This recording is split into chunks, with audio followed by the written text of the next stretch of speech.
T-minus 1 minute.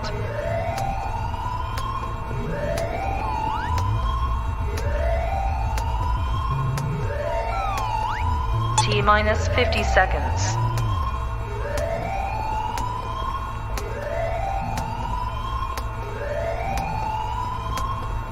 T-minus 40 seconds.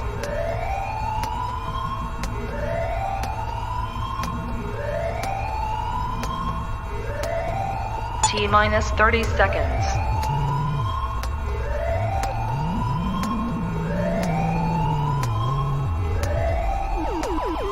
T-minus 20 seconds.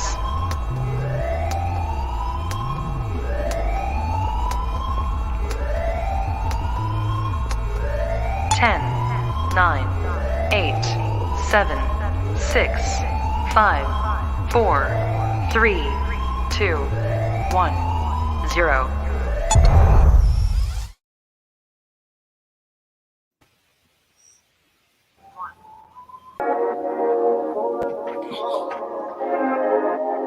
Leak better take off.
Leak better take off.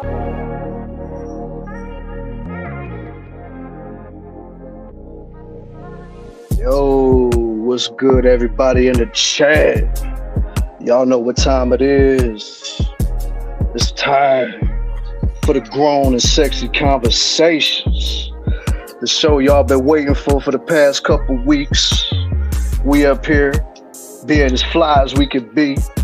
You know what it is. So make sure y'all got a nice cold beverage waiting for y'all. You know what I'm saying? Get you some popcorn, or if you eat some dinner, go ahead and eat you some dinner while you're watching the show, because about to be in for a real treat tonight. So Yeah. and not just any beverage. Make sure y'all got y'all wine, y'all beers. If you don't drink, roll something up. Roll a fat one up for us. Because we about to get it popping. Exactly. Like I said, we've been waiting for this ever since we did the first one. So what happened? Can you hear it? Did the music just shut off? The music definitely did shut off. Bump it. We putting that back on. We ain't ready yet. Yo. Once it go off, then we gonna start the show, y'all. Just be patient with us. Y'all waited a whole couple weeks. Ain't nothing but a few more minutes. You know what I'm saying? And plus, once we get started, like I said, the topics we got on for tonight. Woo! We got some good topics, y'all. Absolutely.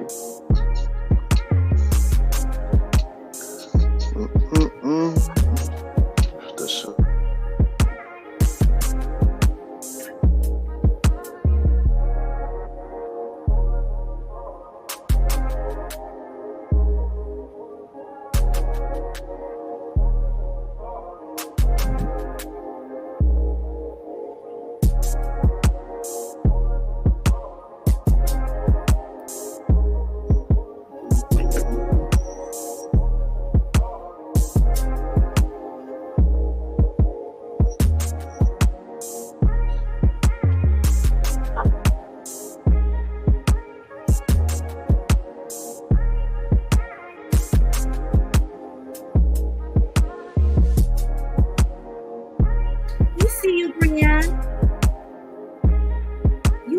Up here with us. Yeah, so I know Swag said he sent the link. Did you send it? I sent her the link in her Instagram. She gotta check it. Oh, okay.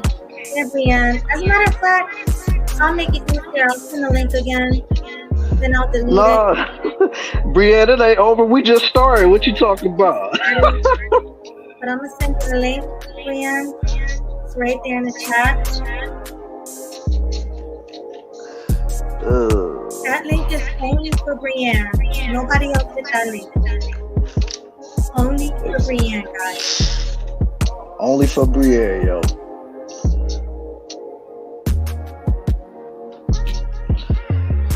Oh, damn, I love this fucking beat. Oh, yeah, you did your thing with this beat. Definitely.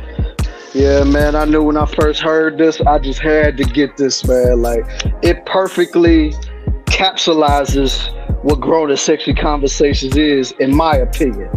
Oh, yeah, it's definitely a sexy, mellow beat. I'm loving it.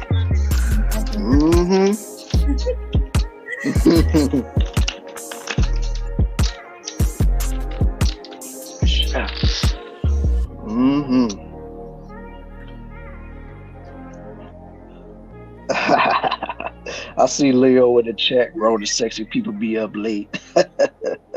Crazy. Definitely do. All right, yo. Well, as y'all already heard, the music has stopped playing. So, without further ado, my boy Bruce Buffer, let him know what it is, man. It's time for the. Let's do this right here.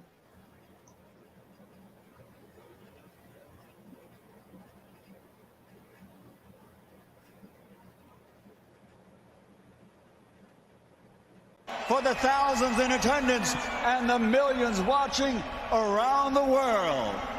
Let's get ready to rumble!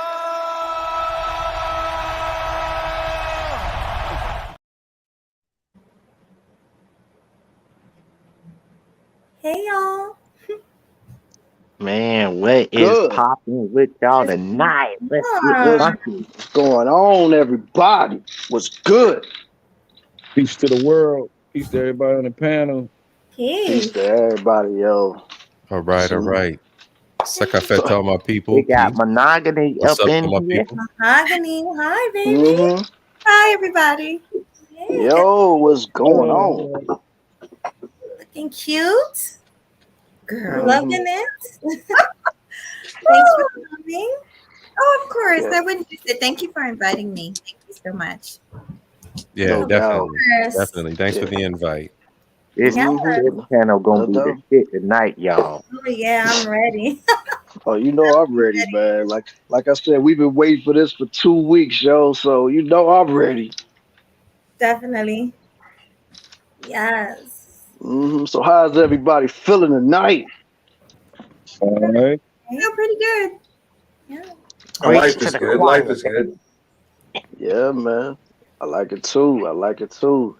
So Hallelujah. yes, happy life, hallelujah. That's right.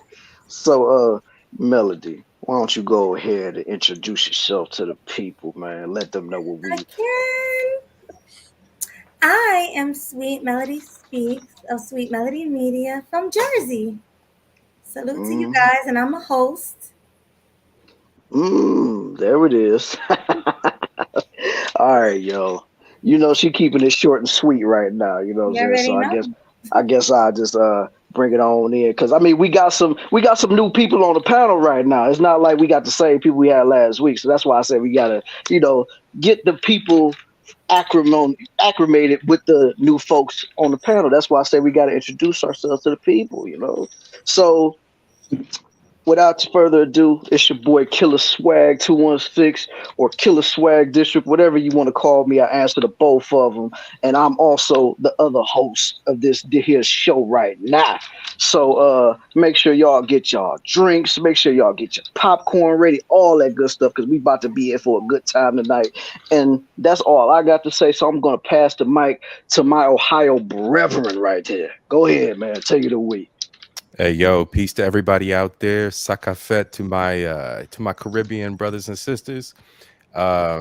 CIP, Culture Invasion Podcast. I welcome all y'all to come over to the channel, check it out. Got a little bit about culture, knowledge, entertainment, hitting on all the topics that are pertinent to growth and knowledge and us being better people and evolving.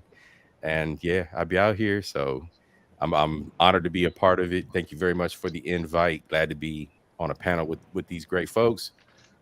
Handing off the mic. All right, Leo, you up, my boy? Hey, what's good? I'm Leo Anthony. I like to mod in these spaces, and usually I be in the chat, but I feel like actually coming up and actually speaking. I'm from Jersey as well, and it is fun. What's up, my Jersey people?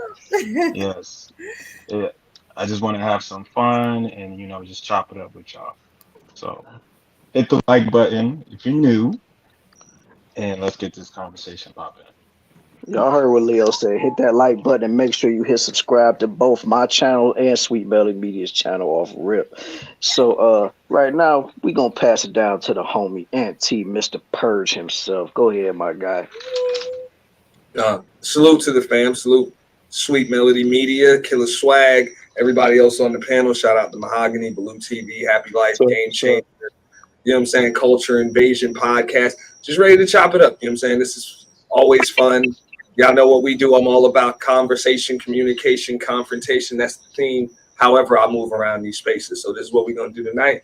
And from what I was told, we're going to sip on a little something. So we relax. Sippy. As you already can see, I already got my drink right here. Hey, me too. Got that Heine up in here. Yeah, Heine all day. All right, so what you got? I know you sipping over there. I know you sipping. Not yet. Okay. She said I got a laptop.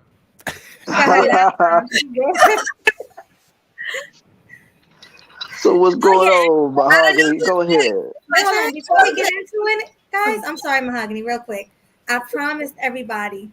I do love y'all, but I'm not gonna be up here telling everybody I love them tonight. I promise. Like you love my Cowboys, right? Oh boy, here we go with that, yo. All right, I promise you guys. I'm gonna be a little, All right. Go ahead. All right. Y'all heard it. She ain't gonna say I love you like she did on the first Promise. show. So there you go. All right, go ahead, Mahogany. Take it away, girl. No, I'm privileged to be up here with you, ladies and gentlemen. I'm really excited. I've kind of been in a huddle in my own little channel, so I'm privileged. And I'm excited to talk about, what y'all got in store. So, a little bit about myself. My channel is welcoming to both sexes. It's diverse. You never know what you're gonna see there, and it's educational. That's really all I have. All right. That's what's up. All right, Blue, what you got to say, homeboy? What's up on Blue TV 2023 from Blue TV, the channel, YouTube, entrepreneur. Shout out to everybody in the chat. Shout out to everybody on the panel. And let's get this grown and sexy talk on. Exactly. Let's get That's it. why. Let's get it. Let's go. All right, happy. Let them know where you from. Jersey. Jersey. Jersey in the building. Mahogany, you didn't say where you were from. I sure did forget. I'm sorry. I'm from South Carolina. I'm a country girl. NC in the building. We got a country girl. Country. All right. Yo. GC, I think it's your turn, GC. I thought it was Happy Life's turn. Oh, I'm sorry. Happy Life. All right, this is your boy, aka Happy Life from Durham, North Carolina, and I'm just a fan of these two people right here, Killer Swag and Sweetly. So that's it for me. All right, dude. Now we can go to homie GC, even though I know he probably ain't gonna have much to say because he ain't real big with introductions. But go ahead and say what you got to say. No introduction. Yeah. Yeah. So no, I mean, I greatly appreciate being on this show. You're right. I look forward to it every week, and yeah, I look forward to tonight's discussion. Where you from, GC? Where you from? I'm from Oakland. Okay, we got Kai in the building. I'm from the Bay Area, California. Yeah. From the Bay. In the house. Right. Okay. All right. And right now, last but not least, we got the homegirl Brianne LaFay. What you got to say, girl? Hi, everyone. Can you hear me okay? Yeah, I hear you just fine. All right. My name is Brianne LaFay. I do family content. Just had a new little baby, so I'll be doing baby content soon, just a little bit. But I talk about families and fathers' rights, men's rights. And I have panels every once in a while, but I'm mostly going to be on other panels for a while because I'm very busy.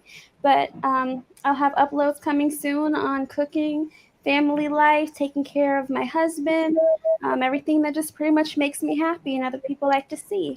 So I'll cam up when I'm done, but I'm currently pumping milk for my baby. So it's fine. It is absolutely fine. Mom life, okay? Yeah. That's what's up. Happy to be here. Well, where you Happy from? to have you here. I am from Ohio. Yeah, I'm from Ohio originally, but now I live in Portland, Oregon. Ohio in the building. Ohio, Portland. Yeah, there we go. We got three Ohio people up on this platform right now, yo. We got 3 Jersey in the house. We got 1 Florida. We got 2 South Carolinas, or 1 North Carolina, 1 South, right? Mm-hmm. Yeah. We got 2 Southern people up here. That's all that matters, man. Yeah, definitely. Okay, yeah, guys. man. So, what we got on the agenda for today, Melody? Why don't you ease us on into it? I guess I'll start. We're gonna talk about the Lizzo situation. I've been dying to talk about this. We're gonna go around. I want to start with you, Swaggy. What's your take and opinion on Miss Lizzo? What's going on with her? Who dropped off? Nobody dropped off. We all here. Oh, okay. I just changed the format because it's 10 of us on here, so that way everybody can see all of us, yo. Gotcha. Okay, so what's your opinion on it? My take on the whole situation with Lizzo, I just find it mighty ironic that this is the woman that's supposed to be about body positivity, but yet you over here shaming your background dancers and making them do things that you normally would see on the movie Precious. That's just crazy to me.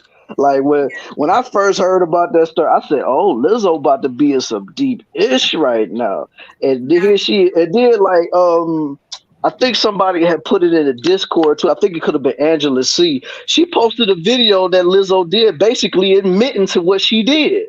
So it's like, oh Are you my God, serious? no lie, no lie. Wow, that's crazy. Yeah, and so I'm like, dang, she bold with it, yo. But I mean, I ain't surprised from her fat butt, man. Like she just doing too much. She been doing too much, and all I got to say, man, is just whatever happens from this point forward, she deserved whatever she get, and that's all I got to say on that Lizzo situation. Fact. What about you, Culture? What's your take on it? So there's a lot of parts to this. There's a lot of accountability on multiple parties. First of all, as an employer, you don't do it. You don't mix business with pleasure. And if you do, you do it in a select manner and you guard yourself. The second piece of this is, are we victims or princesses? Like, at what point do you say, oh, that's where we going? That's the time we on? I'm not going to be a part of that. Now, I get mob mentality and I get looking out for your paycheck, but are you a victim or a princess in the end? That's all I got. That's good right there. I summed it up. There's a lot of us out here. No, I love it. I love how you summed that up. That's awesome. What about you, Leo? I think this was like a big ploy for big girls to look big sexy, and it was a big tragedy. I think she went overboard with trying to make big girls look sexy by having the women do over sexualized stuff. I think that was completely unnecessary. And plus, just to add on to what CIP was saying, like the women that were complaining, they literally did the job and didn't complain until they got fired. So you went through the whole act but didn't have a problem with it until you got fired. So to me, it's like that's like clout, really. So I think body positivity is body negativity because I think it just promotes too much negative things, especially for Black women. Like you should not want to be obese and think that that is the way you should be to look sexy, right? You should try to look your best and look healthy. So I think just like the whole movement and whole Lizzo's whole kind of like motto, I think is trash. So that is my opinion on it. I try to keep it short, but that's my take. Now, that's a really good take on it. Thanks for that. Salute to you, Leo. Salute. We have my girl, Mahogany. What's your take on it? Well, I would like, so I heard a little bit about it, but I don't know all of the story. And I'm one of those people, I got to know the whole story because I know Lizzo is so well hated. So can you just kind of make it short and sweet? What exactly happened? What exactly did the dancers do? Or were they enacting something? What exactly happened? Go ahead, Swag. You better at explaining things than me. Only thing I know is like she was, you know how she's the poster child for body positivity because you know she's overweight and stuff like that. But the background dancers are suing her because of she basically was shaming the dancers because of their bodies. And just like I read in the chat that she basically made those dancers eat a banana out the box. And I'll let you know what that is right there. So there's a bar in Amsterdam apparently called the Banana Bar or something to that effect. Mm-hmm. So it's a situation where you're with your homies and you're like, hey, yo, let's go check out this spot. Let's be about this time, right? And they went to the Banana Bar, but it's an exhibitionist bar. It's Amsterdam. You get to put on shows if you so want to put on shows. And Lizzo put her dancers up to putting on a show. Is essentially what happened. And that included bananas inserted in privates and doing things and people eating things out of things while eating things that didn't necessarily want to do that. But why would you be there on demon time when you know demon time's going to be demon time? That's basically what happened. So well, oh God. I'm gonna just let you know my history with Lizzo. Oh God, y'all are gonna hate me. From what I hear, one thing I have this weird relationship with Lizzo. I think, as far as her being an artist, I think I like her music. I think she's a great artist, but she's done some things that I have not agreed with, like when she showed up to the NBA game half naked with her butt out. Yeah. I was one of the first people to talk about that and how disappointed I was in her, and it was just unacceptable, and it just looked bad, and it was just all over bad behavior. How like I said, I didn't see it, but I can. My thing is, it's oh god, I'm stumbling all over the place. But obviously, if people are suing her and she's forcing people to perform sexual acts that they didn't want to perform, she's wrong. It's too much. It's too much of a clout chase, and I don't understand it because she doesn't need it. She's talented, in my opinion. Lizzo is very talented. And I'm not sure why she does the shenanigans that she does, because she really doesn't have to. That's all I have to say about it. Hold on, I'll see you at the bathroom. I'll be right back. Okay. So so let's go with the homie Aunt T real quick. Let's see what you got to say on the Lizzo situation. Yeah, I mean, I'll keep it pretty short. I agree with Mahogany on that, and that's what I think it is. It's pretty much it's all of this stuff. It's the whatever you want to call it. You know what I'm saying? The anti-fat shaming, the showing up to NBA games with your butt out. All of that stuff that kind of leads up to this, where it's like, okay, we're not even surprised that you're doing something that's inappropriate. So this isn't going to help her out as far as the court case is concerned. You know, if you're already projecting yourself as this wholesome, you know, kind of up and up, good business, you know, person, and your show is already, you know what I'm saying, is somewhat clean and respectful, you might be able to kind of get a case. But this right here, they're suing her. They're likely to just settle out of court. Like, she's likely to just pay them people to go away. That's probably what's going to happen right here. So this is something that whether she violated them or not, she kind of put herself in position to just be hit like that, just by having that image right there. Yeah. Mm-hmm. Oh, dang. I mean, if I could just add something, I remember back in the 80s and early 90s or whatever, this is kind of like the image that Madonna had. You know, they were doing weird, crazy stuff on stage. Shit. And Yeah. You know, Absolutely. This, you know, and you heard all types of stories, and you know, people would report things, and then that stuff would just mysteriously go away. Now, in the day and age of social media, where just a report or rumor, whatever, can go viral, this stuff can ruin you. Yeah, Madonna had the whole controversy centered around that book she brought out too, where she had her dancers in compromising situations and whatnot. And there was, I remember when that was going on. Yep, absolutely. Absolutely. All right then. Well, let's see who else is on the thing right here. I mean, we could go with let's go with GC, then we go with Happy Life. You sure? Happy Life was here first. Well, I mean, Happy Life, you got anything you want to add on the Lizzo situation? I mean, it's a wicked world out here, and y'all gotta be careful, man, because Lizzo, man, it's crazy in these streets, man. She gonna get hers eventually. They just letting her get away with stuff for no reasons. That's my take. All right. Well, he got his point out. Salute to you for that. Happy Life. Good takes, man. So, GC, what you got to add, my guy? So, yeah, I don't like this false accusation culture that we have here. I don't really know what these women are actually suing for, because it's not illegal to call a fat woman fat, especially in the entertainment business. It's simply not.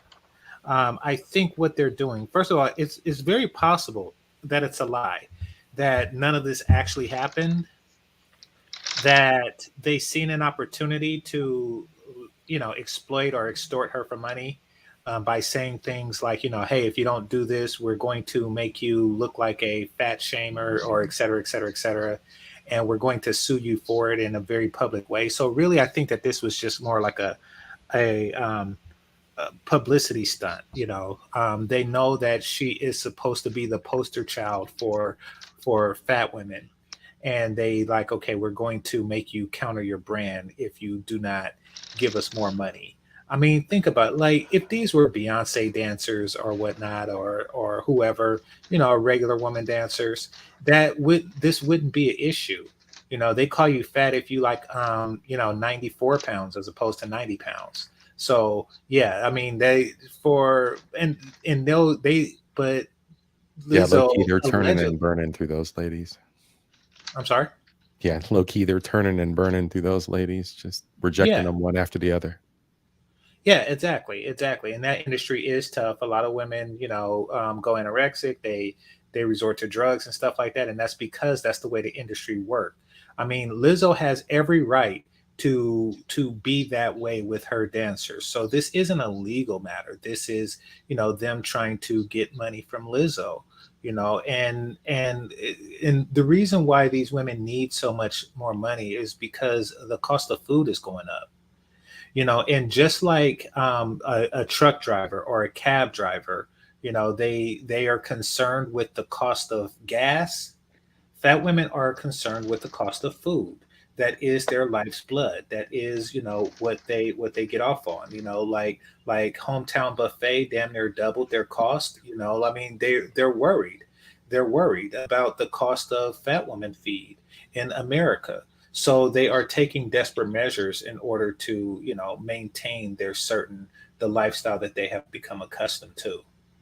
Now, what's going to happen with Lizzo is she's going to move past this because there isn't another, big woman like her that draws attention to the cause, like her, et cetera, et cetera, et cetera. I mean, okay, put it like this. I don't know the name of many fat women. I know her. I know Rosie O'Donnell. I know Roseanne. I know Monique used to be fat, and so did Jennifer Hudson. So there are a few named fat people that aren't old as hell out there, which means that she is in her niche. Whenever you need a overweight black woman with a name that already exists that can dance, that she is your go-to person. So she's going to maintain this particular niche, and that's not going to change no matter how many big girls try to slip into it. But this is just like another blatant attempt to take them down. And as far as the banana goes, the banana in the box situation, that's her way of trying to be sexual. Okay, here's the thing. A lot of fat chicks, what they attempt to do in life, and this isn't just to get attention for the media, and this is just generally what they try to do in life. They try to substitute being sexual, they try to substitute being sexy with being sexual. So the thinking is that, okay, I know that I'm not the sexiest woman in the world because I'm fat. That I will compensate by being a more sexual person. And that's the attempt, but no, you're just an unsexy person doing what we want to see sexy people doing. We want to see attractive women twerking at an NBA game or something like that. We want to see attractive women eating a banana out the box. We want to see attractive women doing it. We don't want you to do it. You see, take me for example, right? Melody's seen me, but I keep my shirt on. And the reason that I keep my shirt on is, or at least a t-shirt or a wife beater, is because I don't have ripped abs and stuff like that. I don't have the Michael B. Elba type body and stuff like that. So I keep my wife beater on at all times. Why? Because that is something they want to see Michael B. Jordan do, not Game Changer. So she wants to do what sexy women do, but it don't work. This is a sexy woman thing, eating a banana out the box. That's something that you want to see sexy women do. That's something that you want to see the betters do. You don't want to see people like that. That's like watching a retarded person play chess. You don't want to see that. That's like watching a bunch of skinny nerds play football. You don't want to see that. You want to see the right person doing the right thing. So she's out of character with that, and she tried to instill that, logic, I guess, with fellow fat women, and it didn't work. She's looking for a country, but there's no country for big girls. That's my take on it. All right. All right, yo, that's a good take, GC, no doubt. All right, Brienne, what you got for us? And then after that, we got Huscular and Muscular.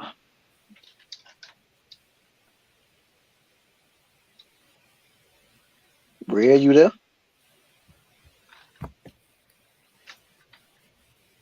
Brienne. She said she getting a drink. Okay. Well, Huscular and Muscular, you up, homie?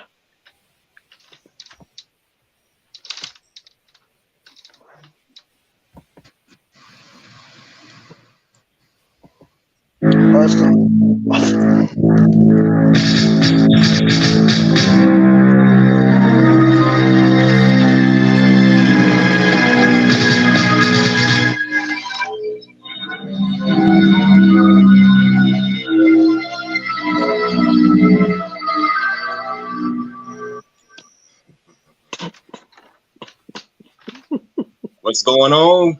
Kill him What's sweet, up? bringing the heat. Looking all fly in the YouTube streets. Yeah, man. Yeah, that's what's up. But before you speak, I just gotta play this one good time for you, man. Killing them sweet, bringing the heat. Looking so fly in the YouTube streets.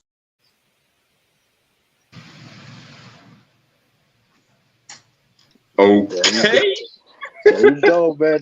Just had to give you that little homage right there, man, before you say anything. Now I'm done, man. So go. So what you got to say on the topic at hand, man? This Lizzo. First of all, Lizzo has no business trying to look like a sex symbol, knowing she's obese, overweight, and out of shape the whole nine. And second of all, I'm all for, loving yourself. It's being the best version of yourself, but how you gonna promote body positivity? First of all, your ass is overweight and out of shape yourself, and second of all, you're promoting unhealthy living lifestyle. How is that body positivity in and of itself? How you gonna tell a bunch of women they could be overweight, they can be out of shape, and a man gotta take them just as they are? No. So she was a bad role model, a poor example of what a strong black woman is. So I guess for her, it just all came crashing down for her. So it's just a mess. She's a poor example of what a healthy lifestyle should be. So I say it's a mess. And as far as the false allegations are concerned, well, welcome to a man's world. How you think we men feel getting falsely accused of ish that we didn't do, or at the very least they have no kind of evidence of what I said or what she said? It's a he said, she said thing. Now she knows what men have to go through. We don't know if she did this she blatantly admitted that she did what she did. Now she knows what men have to go through.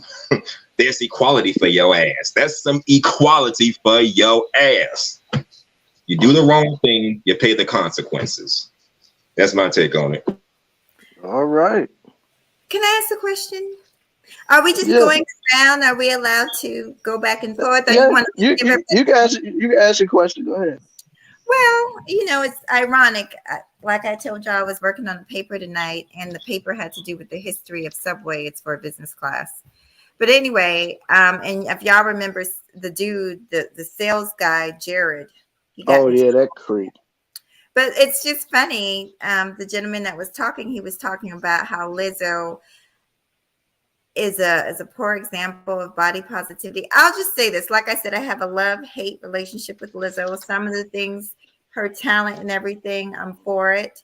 And some of the things I'm not for. Her shenanigans and a lot of the foolish stuff that she does, which she does not have to do, it gets on my nerves. But I will say this. It's funny how a man like Jared, when you look at the stats, Jared tripled the sales of Subway, like literally pushed Subway over meaning he motivated a lot of people around the world to lose weight. I believe differently. Because I know what the purpose of body positivity is. It's not to say that, oh, you should be plus size and you should be like me. It's to say, you know what? I mean, what do people want? Do they want people to like slit their throats and, because they're overweight? And what's the standard? It's okay to be 10 pounds overweight, but not 25 pounds overweight. My thing is, body positivity is not promoting unhealthy bodies. It's just saying, it's okay to be wherever you are. You know what I'm saying? Because I just feel like people, especially on social media, are so hard on overweight people, and they need to have some kind of motivation. That's what I'm trying to say. But anyway, it's just ironic that Lizzo is not a perfect example, but that before he got into that trouble, people all over the world looked up to Jared because he lost 245 pounds. So anyway, does that make sense, you guys? The connection makes sense to me. Yeah, yes and no, Mahogany, because people people related to Jared, and you said it yourself, because he lost 245 pounds, or to 285. Lizzo did not lose any damn thing, and she's still out here flaunting herself. So had Jared been flaunting himself with just the before and there was no after, I don't think everybody would be so receiving of Jared, because everybody likes a story of triumph. Lizzo still hasn't gotten that yet. Now, I agree with what you were saying earlier, where her story of triumph is really built in. She's a hell of a flute player. Like, she's a hell of a performer. All of this other stuff, I don't even see why she's trying to be famous for it. Right. She is trying, that I know of. I'm not a huge follower of her here and there, but she's trying to lose weight. And that I know of. Is she? You don't believe it? You don't believe it? I don't think she's trying to lose weight, because if she was, No, I believe she's trying. I just don't think she's trying very hard. So I don't think she's trying very hard. She's not trying that hard. Because if she was trying to lose weight, she wouldn't be promoting body positivity. It would be a different direction to her approach. She would be promoting, hey guys, get in the gym. It's not okay to be obese. It's not okay to have it all hanging out. Go to the gym, ladies, and let's get slim. That's what she would be saying. Well, here's the problem with that. Melody, like Melanie, here's the problem with that. Remember what happened? Remember what happened with Monique, right? When this woman lost the weight, her career was pretty much over, because everything was about big girl jokes. These big girl. And then when she wasn't the big girl anymore, she ain't have nothing to talk about.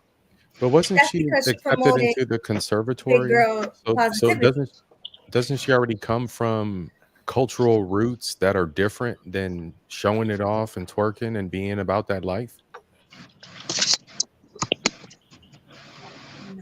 I mean, she was like, she's a super musician. She was accepted into like the musical conservatory and this, that, and the other, but she chose thug life instead of going into the musical conservatory. So, I mean, she's already from a different perspective of life. And also, even if Lizzo was losing weight, she gonna gain it back anyway. Yeah, because she keeps eating. Every time you see Lizzo, she's eating something, and she think it's cute. Like Monique used to do that too. Like you see her and she's eating, like showing, hey, I'm fat, I'm happy. Like, no, that's not cool. Like Mahogany, I was just watching your video. You were in the gym. You were lifting. You said, I love lifting. Oh yeah, you were in shape the whole time. Feel good? Like, doesn't that make you feel good to sit there and lift weights? Instead of sitting around being a fat slob? Like, let's be honest. Let's be real. I love you, sweet Melanie. I know. You're just so direct. I don't know. I know for some people, I actually work with people of all different sizes from all different backgrounds, and I have my own background, and I just know it's more difficult for some people than others. So and I've even been told that I'm a bit of a softie. And that when you have a trainer in your life, there's different types of trainers. So I guess I'm how you have the good cop and the bad cop. I guess I'm a bit of the soft one, I guess. Yeah. I know that some people struggle with it. That's all. Yeah, but struggle with it, but don't say, hey, it's great to be who you are. It's great to be fat. Like just be honest, like, hey, it's unhealthy. Ladies, get in the gym. Like if I was Lizzo, I'd be like, hey, look at me, yeah, I'm this weight, but ladies, come on, let's work out. Let's try to slim down together. If I look Not at like, four, hey, look if at I me, look at I look four good like people, this. Like, no, no. yeah, like if I look at four people in my family and I know that I'm cursed with either a stroke or a heart attack out of four, and I'm the fifth one, Yeah. and I see what their lifestyle's like it's a choice to get up in the morning and work out and eat broccoli. Like it's a choice. It's my choice, and I dropped my chances by half. So it's getting harder and harder as I work harder and harder at being better to make excuses for other people who don't have an extreme situation.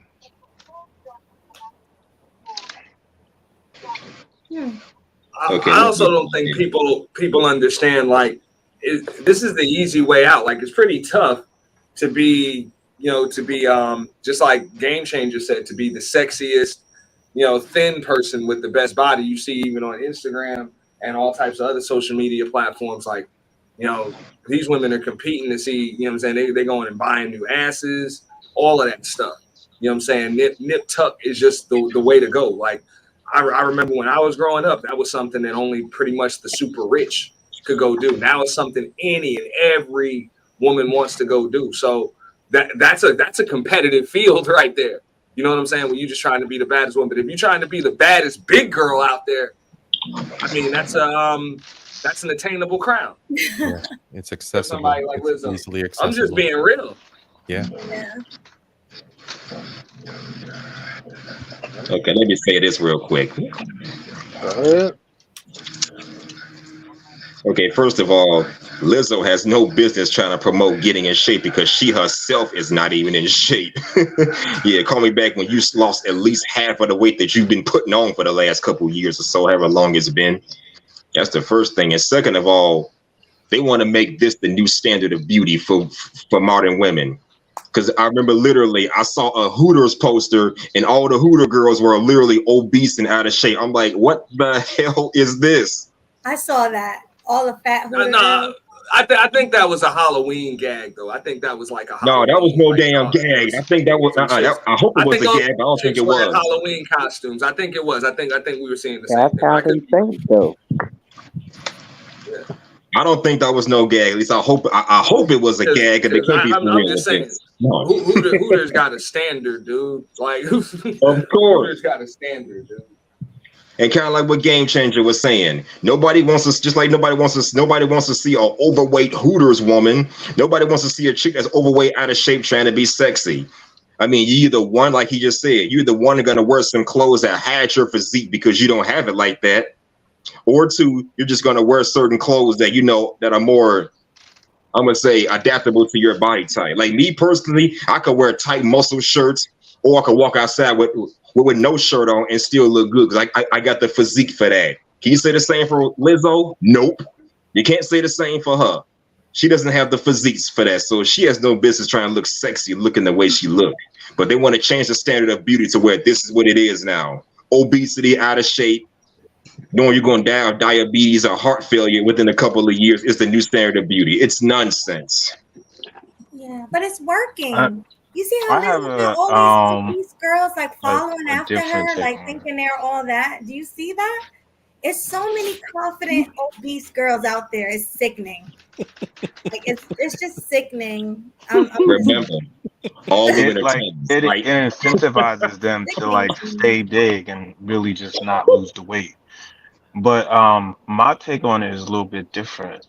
But I hate seeing that they always kind of use Black people as the face of anything negative. So if it's obesity, if it's this woke culture stuff, if it's like dysfunction, if it's ratchetness, they always have a Black person right in your face, always just kind of like showcasing that negativity. And that's why to me, it's not body positivity, it's body negativity. So I cannot rock with it. Like I can get kind of what Mahogany was saying is like be confident in yourself, but I agree a little bit more with Melody. It's like be real with yourself too. If you're not actually happy, because let's be real, like she was kind of like faking that, like she's happy looking this way and being this way. She's faking it. You can tell she's keeping up this image because of the clout, the fame, the money, but she's not happy with how she looks. And even then, she tried to like project that onto her performers, right? And they didn't like it. So again, like I find the whole situation kind of be like self-defeating, like because what is this actually promoting? Is it actually promoting positivity? It's not. It's promoting unhealthiness. It's promoting heart I attack. agree. Is I just don't think it's cool to like do that, especially to people who are overweight like yourself. Like, especially the young ones, the people that's underage that think, hey, they're overweight. They're not thinking, hey, maybe I should go to the gym, 7 days a week and try to get rid of these chichos and these, like they're not thinking that. They thinking, hey, I look good because Lizzo said so. That's what they're saying. I look good because Lizzo tells me I look good. Like, what? And like you said, it's Black people. We are the ones promoting it the most because 80% of Black people are overweight. That's the statistics. So, of course, we're going to like promote it. Think about it. I mean, I want to know if Jared could have been the poster child for the Subway 250 pounds ago. I don't know. Good question. I'm pretty sure the answer is no. Nope, he couldn't. Nope. Nah. Nope. Guys, We're before ready we for go on, because I want to get these super chats out the way. First of all, I have a Cash App from, let me see who this is from. I'm sorry, I'm a little slow, guys. Give me some time. Give me some time. Josh Watson, thank you so much for the super chat. For the Cash App. I really appreciate you. And then we have Classy Perspective. Thank you for the $5 super chat. He says, I know it was the 90s. They've had bigger female artists. However, those women wore clothes that were for their body type. Facts. And even like... Exactly right. That's my point. Yeah, they wore clothes even that were have fitting for people their like, body types. like that was skinny in the 90s, like Aaliyah. Like she had a nice figure, but she still wore big clothes. She wasn't showing off her body like the Lizzos of the world and the big girls of the world. She wasn't doing that. So yeah, you're right about that. Right. Can I say something? Like, I don't know if y'all Oh, seen by the the way, picture. Heavy D died after he lost all that weight, so I don't know his little situation. In the Discord, I put a photo of Summer Walker, right? And this is a trend I'm seeing. I'm seeing skinny girls It's disgusting. with BBLs that don't match their body. It's disgusting. And that to me, that's not no body positivity. That's body deformity. It is. And It's I feel like disease. it's teaching people not to kind of like just be comfortable with what God naturally gave you. Be comfortable in your natural skin. You don't even have to, get no BBL to just look good back there. You could work out, like take that route and just get you a nice little shape.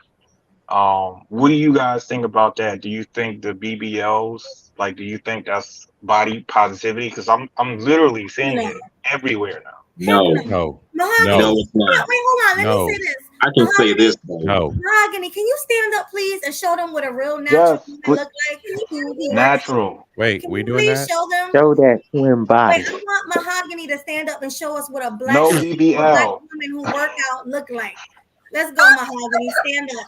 Don't even need a BBL. Hey. Oh no, she didn't. I'm putting you on She spot. put you on blast. Beautiful black I woman need look some like. Melody Let's go, Mahogany. Melody doing the grown and sexy challenge. We got Oh my God. Melanie versus Mahogany, pose down. Let's You don't see. have time. I don't even have on any pants. My money's on Melody. Oh, you know what? It's fine. I'm just saying. joking. I'm joking. I mean, I have on pants now, but yeah. It's cool. If you want to show them what a real beautiful black woman who works out look like. But you said you don't, so. Well, it's just never mind. I just had a rough day today, so I feel like I look kind of rough. Y'all don't pay me no attention. No, but you don't look rough. You look beautiful. But Mahogany, what do you think? Do you think that like women should get BBLs? Because I see that you work out and you have a natural shape and you just kind of fine tune that. So what do you think about that? I'm actually I did a video. I've done videos on it. I'm actually against it. I try to be open-minded about things and non-judgmental, but I'm against it for the safety reasons. Just especially, I'm completely against it if it's done underground or if it's done by somebody non-professional. Like, I'm actually kind of against it, even for people go overseas to get it done a little bit cheaper. I think that's dangerous because the laws are more lax. I'm all about self-improvement.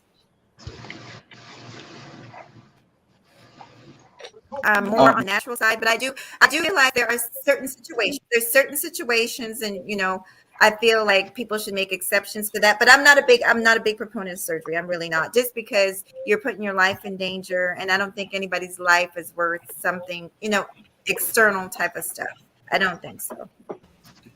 I agree. I agree with Mahogany. Can I add something? Yes, ma'am. I also think that women really overestimate the value of booty to men. The value of booty. Yeah, I do. I mean, don't get me wrong, we like it, but I do think, okay, so, and this is really more to black women.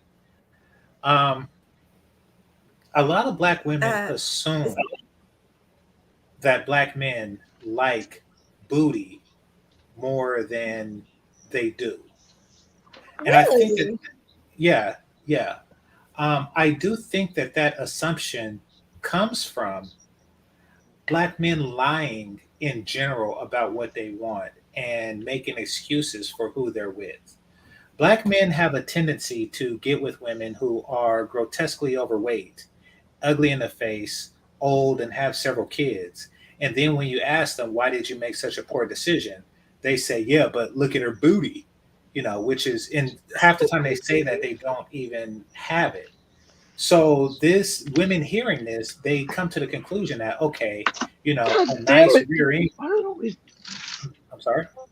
Go ahead. Yeah. But a lot of women have come to the conclusion that black men like booty more than they do, but really no, it's an excuse that we give when for dealing with a group of women that really don't have much else. Ever since that Sir Mix-a-Lot song, for one, it was a way to distinguish black women from other groups of women. I like big butts, so black women can feel like they have something over other races of women until Jennifer Lopez came on the scene, and they like, oh, wait a minute, her big butt, yeah, yeah, exactly. So it really, and even that song says little in the middle, but she got much back. But you got anyway. The thing is that we don't like it that much. If you're going to surgery something, women, particularly black women, if you're going to go under the knife, have them cut off some fat. If you're going to go under the knife, have them, if you have like a 4.0 GPA on your chest, then you might want to become a D student. There's a lot of things you can do before the butt. What's a butt? I don't care. Don't get me. I like it just like the next man, but it's not that big a deal. You want to know something, ladies? Listen at this. Know this is a rule of thumb. Everything that I also have has last priorities, and that includes booty. I have a booty, and I have legs. Don't get me wrong. I like a woman's more than I like my own, but the thing is that when I am with you, I enjoy the stuff on you that I don't have, and that is boobies and stuff like that. That's hair. That's all that good stuff. Give me the stuff that I don't have myself first. Fact. I mean, at the same time, I'm pretty sure there's no woman I'm with that's gonna have a less jiggly, soft booty than me. And you know what I'm saying? I enjoy a big old jiggly, soft booty, dog. No, You I can't really underestimate. What do you mean Even yeah. I would prefer it to have some jiggle to it. Yeah, absolutely. And No, okay, and if it's soft, that's nice too. And it could be a little wide and a little round. Yeah, I prefer that, dude. You're talking fat. I knew when you said jiggly. Yeah. See, that's all that. I like that shit. The wobble and shit, man. This is look, they gotta have curves too. Happy Life, why you not on camera? Real quick. You and Leo, why y'all not on camera? Y'all making us look. I'm playing Call of Duty right now. Can you really imagine telling a woman that her booty jiggle too much? You can't do it. It's gonna be dark. No. I mean, you want us to leave you to play Call of Duty and you can get off the paddle or something? Body comes and goes. Body fades. No, it should be. I'm saying the camera gonna be dark. What I'm saying what you left with when the body fades? When the long titties kick in. That's just like when a woman says she like a guy with big arms. She's talking about tone. She's talking about big biceps, like Derek Jackson or some crap like that. She's not talking about like that underarm flap that John Goodman has. You know, she's not talking about that. That is a sign of other fatness to come. And if she has a jiggly booty, then no, that is a sign of fatness to come. It should be tone. You should be able to and it not cuss. This is fact. Nobody got a big mama in their family. But the thing is, hey, some of these chicks do like a Seth Rogen, John Goodman built type dude. Okay. Some of them do. Shoot, John Goodman been skinny for a minute though, so I don't know. They don't compliment those guys. I'm just, you know what I'm saying. Hey, they just some of them just want a big dude that'll pick them up. I'm just saying, man, to each his own. Between everybody's different. A woman with a fat ass and a fat ass woman.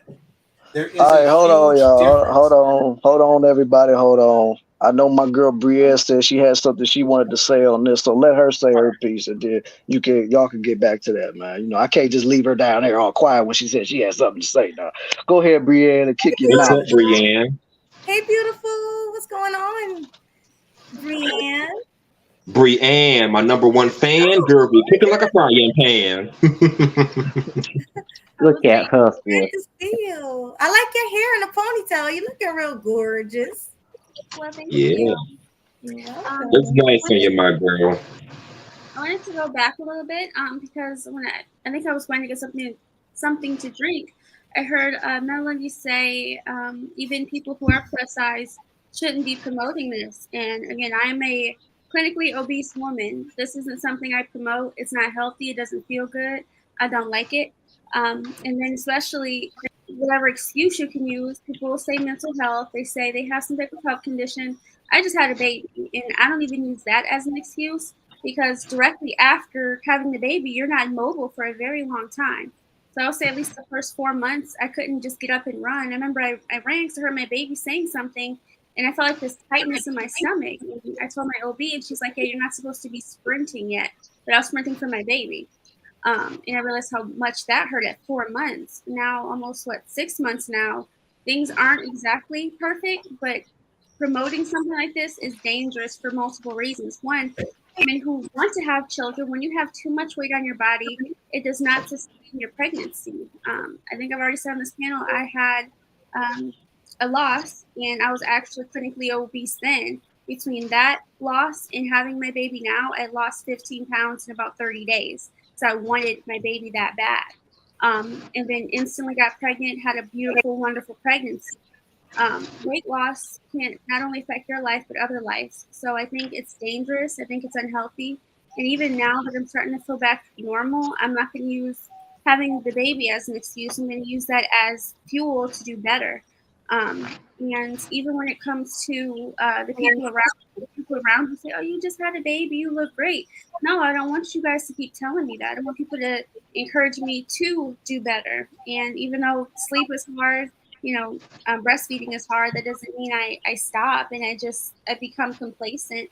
And again, I love listening to law, even though I didn't finish my law degree, but I was in a paralegal program a few years ago. I'm with you're innocent until proven guilty, even when it looks bad. But in this instance, I'm strictly talking about the health aspect of this. An unhealthy person hiring other unhealthy people and promoting it. That's where my issue lies. You should not promote this. Nothing about it feels good. And as a woman, it affects too much of your health, and possibly too much is at stake for other people for you to continue to promote this. I think it's dangerous and it needs to stop. Do you feel that men who broadcast their desire for chubby women are also promoting an unhealthy lifestyle? On the dating market, yeah, because if you're saying you want a big girl, women who are already big are going to stay there, and women who don't necessarily care about their health aren't going to care about it anymore. So like, well, I'll find somebody regardless. I heard 10 people say they like chubby girls anyways. No, that could be that one guy that likes chubby girls because that's all he can attract. So I don't think that's a fair comparison for women to say, well, somebody likes it. That's what another creator used to say, somebody gonna like it, and that's not fair. Because even if he wanted you big, he might as well put a baby in you and make you big. At least there'll be an excuse why you got larger. Just don't start out large. Having baby weight is not the same as sitting on your... True. I agree with the comment. It's not the same, and especially, again, I couldn't sprint because I used to sprint in high school.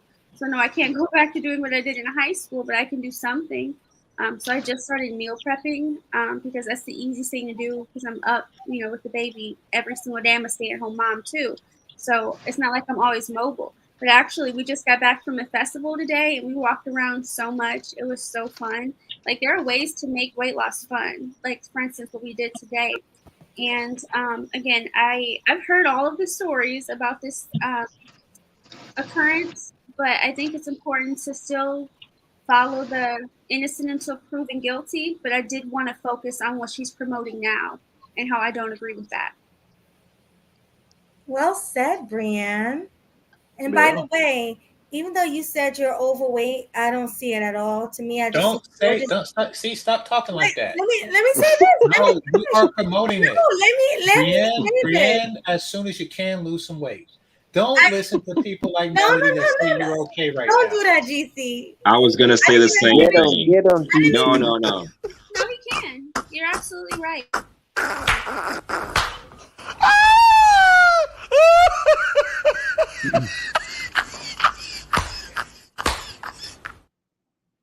Don't be running sisterhood. No, I wasn't lyrics. finished. I was gonna say you're right. You should lose weight, but I want to say you are a gorgeous woman, regardless. All I see is your face, and I just wanted to let you know you're a beautiful woman. But yeah, you and I both. I'm overweight as well. I weigh 140. I think it's 144 now. I'm 5. What? You're overweight, Melanie? Well, hot damn. According to the chart, yes. I mean, I say a little. I say all she got to do is be a little more leaner and maybe do some squats. That's it. Because it's a such thing as having to tone up. Like, even though I'm not physically fat, I still need to tone my body up. You know and what I from mean? the fellas' Like, perspective, I don't know what the guys is doing these days, but you know what I'm saying? I just tossed off 26 pounds and dropped my cholesterol by half because of it. So there's nothing wrong with that. Good for you, brother. That's good. You know what I'm saying? Exactly. Congratulations, for real. You should always want to be the best version of yourself. And even though people might look at me and say, "Oh, you good the way you are," no, I want to get a lot smaller. Yeah. So, and we dodging the elders. We dodging our history. We dodging the people before us. We're not trying to have heart attacks and strokes and whatnot. Mm-hmm. And then losing that weight, especially when you want to have a baby, is so important. Like I said, 15 pounds in 30 days, and I instantly got pregnant. And I think women forget that part. The ones who do struggle with infertility, they don't always factor in their weight. And the problem is I had to see 2 separate OBs for one to actually say, okay, yeah, losing weight might be good for you.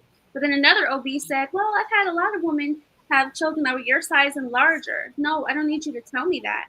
because they didn't know my body specifically enough. So when I actually went to see my regular doctor, and I almost always recommend having a male doctor on your roster, because the female doctors, they really walk on eggshells when it comes to the weight conversation.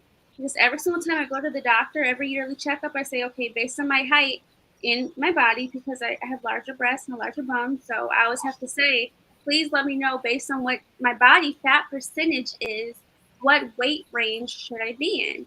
And I think, Melody, you said you're 140 something. I'm supposed to be closer to the 150 range because I wear a size F bra. So. Oh, you have big. See, you have big boobies. I have small boobies, so it's a big difference. I'm a B cup. You're how big are your boobies, if you don't mind? I'm breastfeeding now, so it's either a triple D or an F. So it just your boobies are way bigger than mine. So yeah, like it depends on your size. 150 would be I am 50 pounds away from that. So yeah, I have a lot of work. Actually, I'm more than 50 pounds away from that. I have a lot of work to do. But at least I know the range. Most women will be a larger size and will have no idea what their specific weight is supposed to be. So especially even women with larger, wider hips, let's say you add 10 pounds, but there's no reason why women should be, 50, 100, 150 pounds from their mark. And again, not having a male doctor in some of these cases is detrimental to women. Because every single year, especially when I was living on the other side of the country, he would say, okay, it's another year. You need to be this weight by the time I see you next, or I am putting you on diabetic medication. And he would tell me that just straight up, no emotion. I'm like, okay. And then I lost that dang weight. And that was well before, I had a baby. And he would tell me, this is what you're going to do, or I'm going to do this. So there was going to be a direct consequence if I went to my next appointment and I wasn't at that marker. So I think that is another incentive, because when you're larger, when you're bigger, when you're a fat person, I keep saying larger, bigger. When you're a fat person, your body cannot handle pumping all that blood, and you sometimes need medicine to help circulate it. And luckily, I never got to that point, and I definitely don't want to get to that point again. So yeah, if you had a doctor that can actually open their mouth and tell you the truth, it would save a lot of people's lives and allow a lot of women who want to have children to have healthy children and a healthy pregnancy. I did see something. Oh, that was for Melanie. Hypertension. Real quick, I'm going to say this. So all of your weight are in your boobies, correct?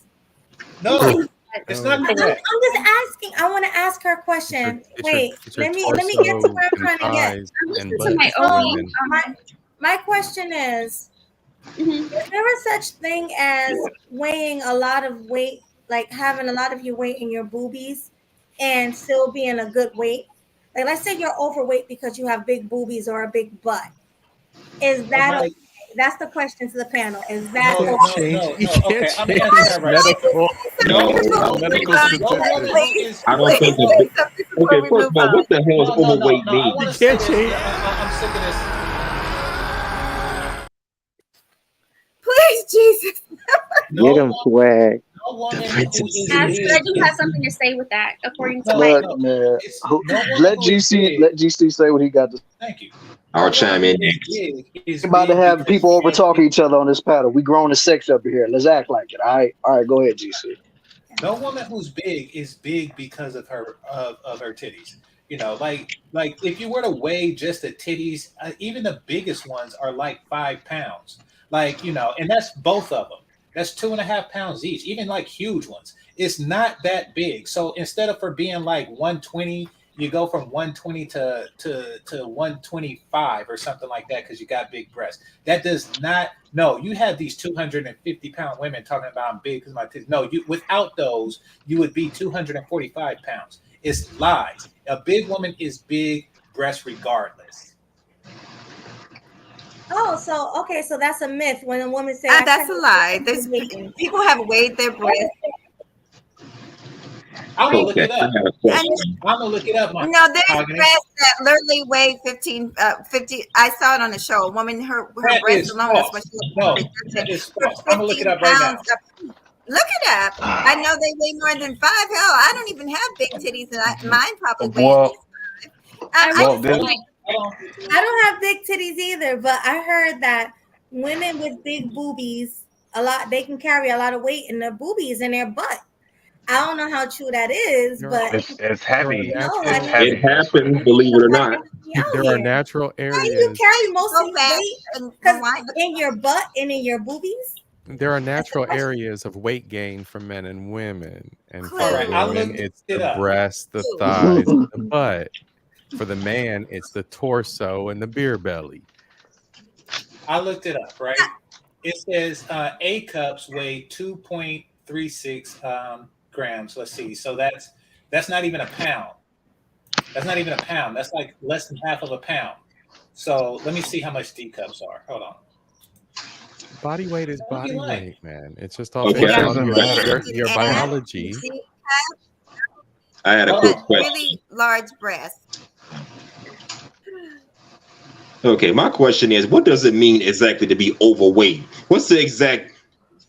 What it does it means mean to fat. be overweight? Does overweight mean you have, No, you know, It, does it that does means that, does fat. that do with body structure or just are you overweight they because you weigh as like much as a man and does, or you overweight No, because you're overweight because you're fat.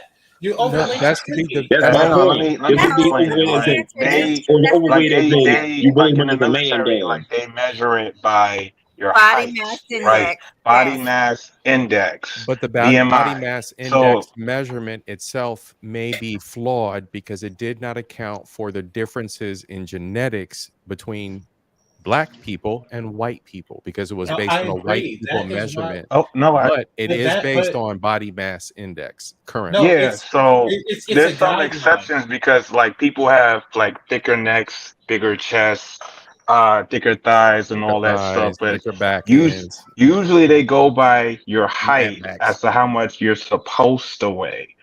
And most Americans are overweight. But then again, like some people, like because of the way their body is proportioned, it may not look like that, or it might just the weight might not look that bad. So that's kind of where I know, like where GC, I know he doesn't like the word thick. Thick to him is just fat, but some guys like thick, There's right? a If difference. it's yeah, if it's like proportion. So that's what I was trying to say, like, especially with women with big boobs. Like I dated a girl that had F cups and they were like watermelons in her shirt. Like they were huge. And I remember I took her for a run one time and like her boobs are bouncing up, hitting her in her face. So some of them are like extremely heavy and uncomfortable, but it really depends on preference if that's what you like. But most of the time, I normally see them on girls who are kind of like a little bit more bigger. But it depends on what type of girls you like. I've never seen F cups on a girl that's skinny. Yeah, I will say this. For instance, Melody said she's overweight. There's underweight, normal, overweight, obese, and then morbidly obese. So according to the chart, because of my proportions and just having a baby, I would be considered morbidly obese. But looking at me, my doctor says I'm just obese. So the the size of your proportions just may take you to one end of that spectrum or the other, but it's not going to turn you to be normal all the way to morbidly obese like me. So that's the range that it's not going to be. So even if I just consider myself just obese, that's not a place you want to be regardless. So even if my proportions were just normal or average, I think the average cup is like a C cup. Even if I was just a C cup and I had smaller hips, I would still be considered overweight. So hopefully that helps make a Not little sense. Brienne, Well, I I got a looked it up. question for you. Brienne, hang on, I got a question for Brienne. Mhm. Because the girl that I dated that had the F cup, and I found some girls that have like the triple D, Yes. they do not like the size of their breasts. They feel like it's very uncomfortable. Yes. So would you agree with that? Like, or are you okay with Yeah. what you got? No, I'm grateful for what I have, but the thing is, when I lose weight, they're still big in proportion to my body, but they're more comfortable. When you gain more weight, you gain weight everywhere. It's not like you just gain weight in one place. So when I lose weight, I lose it everywhere. So even when I'm pretty much at my healthiest, I'm still going to be at least at a D or a double D. But now at an F, just because I like just had a baby, I'm also breastfeeding. So those sizes of the boobs don't account for the milk in the boobs also. So now that I'm breastfeeding, it changes the shape and it also changes your back. So when people say I'm trying to unbend your Yes. back, a lot of that is when you're breastfeeding, it goes from underneath your armpit all the way around your boob to your back. So that's what makes it very uncomfortable as well when you're breastfeeding. So yeah, and if it's not comfortable, it's not comfortable to run, walk, bend over anything. So yeah, losing weight is just going to help everything. And again, you have lymph nodes in both your armpits that collect milk, along with your entire back, your entire front. So yeah, once you lose weight and I stop breastfeeding, all of that's going to go away as well. So it's a So whole. you would lose it the natural way? Because I know most girls, they just get the breast reduction. You will go the natural route? I would go the natural because I wouldn't need to get a breast reduction because once you stop breastfeeding, your breasts aren't filled with the milk ducts anymore, and then you lose the fat because breasts are just fat, right? So once you lose that, it starts to go away everywhere, and then my back is going to shrink as well because I've noticed my back got a little bigger while breastfeeding. So I have like maybe 4 more months left, but yeah, it's going to go away everywhere. And the other thing is, even on my face looks different in pictures because on my Instagram, I looked at some pictures from college. My face looks to me completely different. Same features, obviously, but the shape of my face was even more narrow. So I guess you guys have to go back and look. But weight loss affects everything. It actually, my hairline changes when I lose weight too. So promoting anything unhealthy, people don't realize the things that change is fertility. Your hair growth is actually better when you're a smaller weight as well because you don't actually have fat surrounding the circumference of your head and you have more blood circulation. So if you're having issues growing your hair as a big woman, the more weight I lose, the longer my hair gets. So it's fact. It's fact. When you lose weight, for some reason, when you lose weight, your hair falls out. I know. Thank you, Brianna. You get Yeah. nervous. Most part of my hair fell out, but the more weight I lose, the longer my hair gets. Like my hair has never even been this long. So people think this weight acceptance is one thing, and you're wondering why your hair is always breaking off and it doesn't grow because the fat can't help the blood circulate. Most of the things you want to be healthy on your body, healthy skin, healthy hair, healthy nails, it needs blood circulation. So that's very, very important. Thank you, Brian, educating us on a panel. We appreciate you. That's my girl. Yes. That was very grown and sexy. I've got to spin those You facts. look good, my girl. You look good. I'm proud of you. But there's this WWE wrestler named Bianca Belair, and she weighs 160. All right, y'all. Let's let Melody read some of these super chats so I can get this off the screen because I'm tired of looking at it right now, yo. So, Melody, go ahead and read the super chat, girl. Thank you, Classy. Salute to you for the $10 super chat. I appreciate it. He says, example, Heavy D was a rapper that can dance his tail off with his weight. Unfortunately, he died of a heart attack. As for a Big Pun, he wouldn't stop eating. Facts. Yeah, he died after he lost the weight. Can you read this one for me? All right, this is, I'm guessing it's from, I don't know who that is. I can't pronounce the name. I don't want to say it wrong, so I just put a lie, whatever. But it says game changer. Now you know you heard that woman said, can she say something? And then you proceed. Hey, I already took care of that, homie. I already got you covered on that. So Brianne already had her time to speak. So I got you covered on that. Salute to you. Thank you for the super I didn't hear her chat. say that. My bad. And then And then we got the Clue channel, the the Just Pearly Things Defense Force right up in here. You know what I'm saying? So he got the Money Mellow with the cash bag all up in this, the emoji. So salute to the homie. you.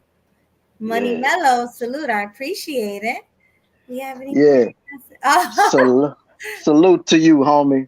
Salute to you. Just Pearly Things Defense Force in the building. You know he always comes through whenever Just Pearly Things is in trouble. Every time somebody talk mess about her, here I come to save the day. You know how he do. That's his theme song. Yeah. Salute to you, homie. And so far, that's it for the super chats, yo. Yes. So let's Hey, yo, change the subject. So we Mahogany was did trying to holler Lizzo. earlier, y'all. Huh? Mahogany was trying to talk earlier. Oh, go ahead, What's Mahogany. You was trying to talk? Oh, well, I was just going to add on to what Brienne said. What Brienne said, there was a lot of truth in what she said. However, what she's talking about, what she's talking about is more along the lines of PCOS, and it's something that women sometimes who are overweight struggle with, and they struggle with infertility. But I just want to add on just really quickly, there's multiple reasons for infertility, to which of course, having a healthy weight always comes into play, but there's many reasons for infertility. So I just want to stress that, not saying that she said that or not. And about the female doctor thing. So I work with doctors, male and female, and I would just suggest, I know we're all trying to give good advice up here, but I would just suggest that when you're looking for a doctor, that you focus more on a doctor that you feel comfortable with. For me personally, I've had the same doctor, and it's a female. I like female doctors. That's just my choice. So I just, people watch us, and I just feel like we have a responsibility to be responsible with some of the things that we're putting out to people. Because at the end of the day, it's about quality education. That's what it's about, not the sex of the person. So I'm gonna just leave that alone. But Wait, it's not about the sex, but you prefer female doctors? Can I say something about female doctors? The only female doctors that I like are gynecologists, because I've had black males as gynecologists, and it was just weird.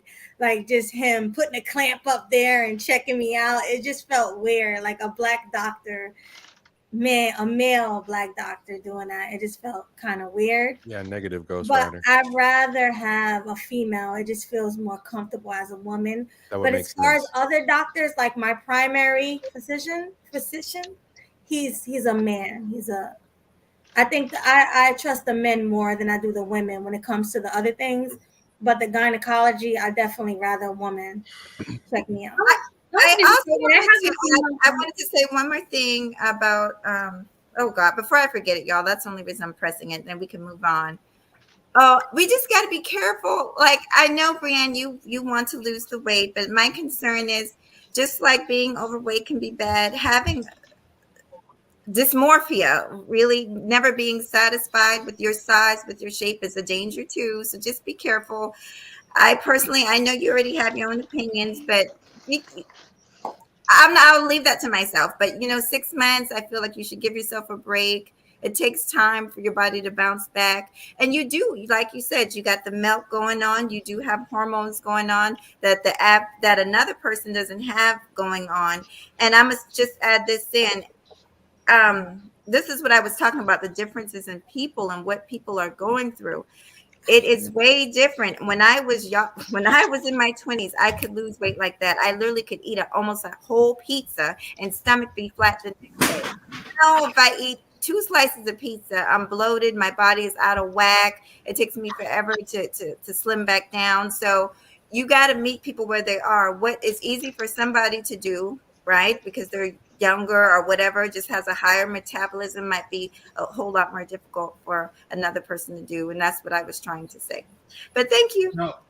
Well, I want to respond to this, because what's going on is fear is being created on the opposite side by Mahogany. Like, oh yeah, you could lose weight, but be worried about body dysmorphia or something like that. That is ridiculous. Brienne wasn't trying to be like some World War II, POW, skeleton ribs showing and stuff like that. No, she knows what a healthy weight is. But it's good. It's a good message. It's good messaging overall. It's not good messaging. You want to know why? Because it absolutely is. Because there's individuals that will take it to the extreme. There's an intention behind it. You're missing the intention. You see, because you don't know how fat women think. Fat women think that they're okay, and that if a 200-pound woman goes to 180 or something like that, she's like, oh well, I don't want to be like one of those skeleton people. I don't want body dysmorphia. There's nothing more dysmorphic than being fat. There is nothing that is, you are morphed. You're morphed into a fat woman, okay? Are you seeing the same mahogany that message came from that I'm seeing? Yes, I am. That's my point also. So Brienne and others, when you see yourself get to mahogany, stop. Okay? That's when you stop. That's like saying, that's like, huh? What this body dysmorphia is. So I wasn't sure about that point. But as far as being It's like relative to the 6 months individual. postpartum, I would say I feel good enough to start working out, and that's why I said I talked to my doctors, my primary physician, and my OB. Even talked to my baby's pediatrician, and because they can actually hear some of your symptoms or what you're going on, what you have going on, and I'm good to go. But as far as like the mentality and getting enough sleep, that's the only thing I really struggle with right now because she's up constantly, breastfeeding. And again, I'm not saying just to go to a male doctor. I'm saying I have a male doctor that was straight with me. The one, and I'm only comparing to the one female doctor I had, she was not straight with me. So of course, go to a doctor who's going to be a straight shooter, regardless if they're male or female. I agree with that, and I should have hit that shit a little harder. But yeah, she was very soft with me and very delicate. Don't go to a doctor like that. Go to one that's going to be honest with you, and you can have open, honest communication with on your needs and your everything you have going on to get to the goal you need to get to. And then as far as what Game Changer was saying, I think you were talking about how, like me personally, I want to lose the weight just because it feels better to be a good weight. And it's going to be harder because I am in my 30s. I am that 200-pound woman. And the only difference is I don't feel that way. I feel I know I need to be at a good weight. And when I talk to women, I'll tell them I feel good enough to start losing weight. And they will tell me, just focus on the baby. I can do 2 things at once. I can do 4 or 5 things at once. But of course, the primary thing to focus on is the baby. But I still can put other things as priority as well. Have a husband I don't think that for that to help as well. I don't think that a woman, and we do this far too often, that a black woman who wants to lose weight should receive any words of discouragement. Especially words of discouragement like body dysmorphia. What do you think? She's Forrest Gump? You think that if you don't put that sign on the thing that tells him to stop running, he won't know when to stop? No, she lose weight and she know when to stop losing weight. Some women do struggle with it. No, there exists. I just don't want it to become a problem. I get it, but she's already having a problem if she's too fat. I mean, so let's solve that problem, and then She's gonna die one day, Game Changer. Huh? She gonna die one day. She keep gaining all this weight. I don't know. No. I mean, it's baby weight. It's baby weight. Happy life. Are you gonna turn your camera on? Camera is on. It's out in the darkness, like me. Is he going? No, I said happy life. Is you gonna turn your light on in the room, or you just gonna stay dark all night? Get in front of the light. Like we all on camera, so. Because I mean, I'm getting hit up right now about somebody wanting to get on the panel. If you're not about to be on camera or be seen, then I'm having, I'm about to drop it. Lord have mercy. But no, we shouldn't discourage. Hey, no, Lord have mercy. You know the rules. Yeah, but I gotta charge my light. Then maybe you need to drop off and let your light charge up, and then if that person leaves, then you can come back up. All right, we'll do that. All right, man. We'll be on for a good minute, yo. All right. Good. It was nice to meet you. Oh. Yes, he'll be like what I'm saying is baby weight is different, but it is important that she loses it. And she don't need to hear like words of discouragement or something like that, and et cetera, et cetera, et cetera. The thing is that she needs to lose it. She knows when to stop, and if she don't, then her doctor or you can tell her when you see her, showing ribs or something like that, looking like a African Feed the Children commercial. That is when you say something. But no, like first thing is to help with the situation at hand. She had a baby. With it came weight, and now it's time to snap it back to prepare for the next baby. That is how it works. And as far as fat women have healthy babies. They don't have healthy babies because they're fat. The babies are fat too. So it causes all kinds of problems that way. And I do think that the babies suffocate a little bit when they try to pull them between the thighs. So it is not a good thing in any way, shape, or form for this to happen. Game changer, you should be the spokesman for like fat phobia. No, You would I be the mean, no, no. perfect spokesman for that. Like perfect. Like if they want a fat phobia person, you should be like the perfect person for that job. Um, I'm gonna just add on to, but I sort of agree with Game Changer is saying. I'm just bragging on him a little bit, but I get what he's saying that like society kind of like coddles women, like oh you're not fat or overweight, you're still beautiful and all that stuff, and that's sometimes that's like a little bit too much because again body positivity I don't think is body positivity, it's a whole bunch of coddling. So I'm glad that like Brienne, can be honest with herself and be like, hey, I'm not comfortable at this weight. I don't mind putting in the work to get to a weight to where I'm comfortable at, where I feel like I'm healthy, right? I think that's a good mindset for a woman to have, especially like right after she had a baby. So that's awesome. Absolutely. But and she just had a baby, y'all. Like, yeah, so I this is can't, a normal I weight, can't go baby too hard weight. on her about being her size. I'm just saying. I mean, look, you using Brienne as a benchmark in this situation, like for this conversation, it just really doesn't make any sense because just like you said, she just had a baby.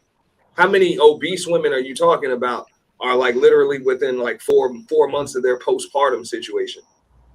Well, I'm talking about like that's what I'm saying. Her situation is unique. No, hers is unique. It's not unique, but it's you know what I'm saying. It's not. You know what I'm saying? It's not a common situation. No, it's not a common situation.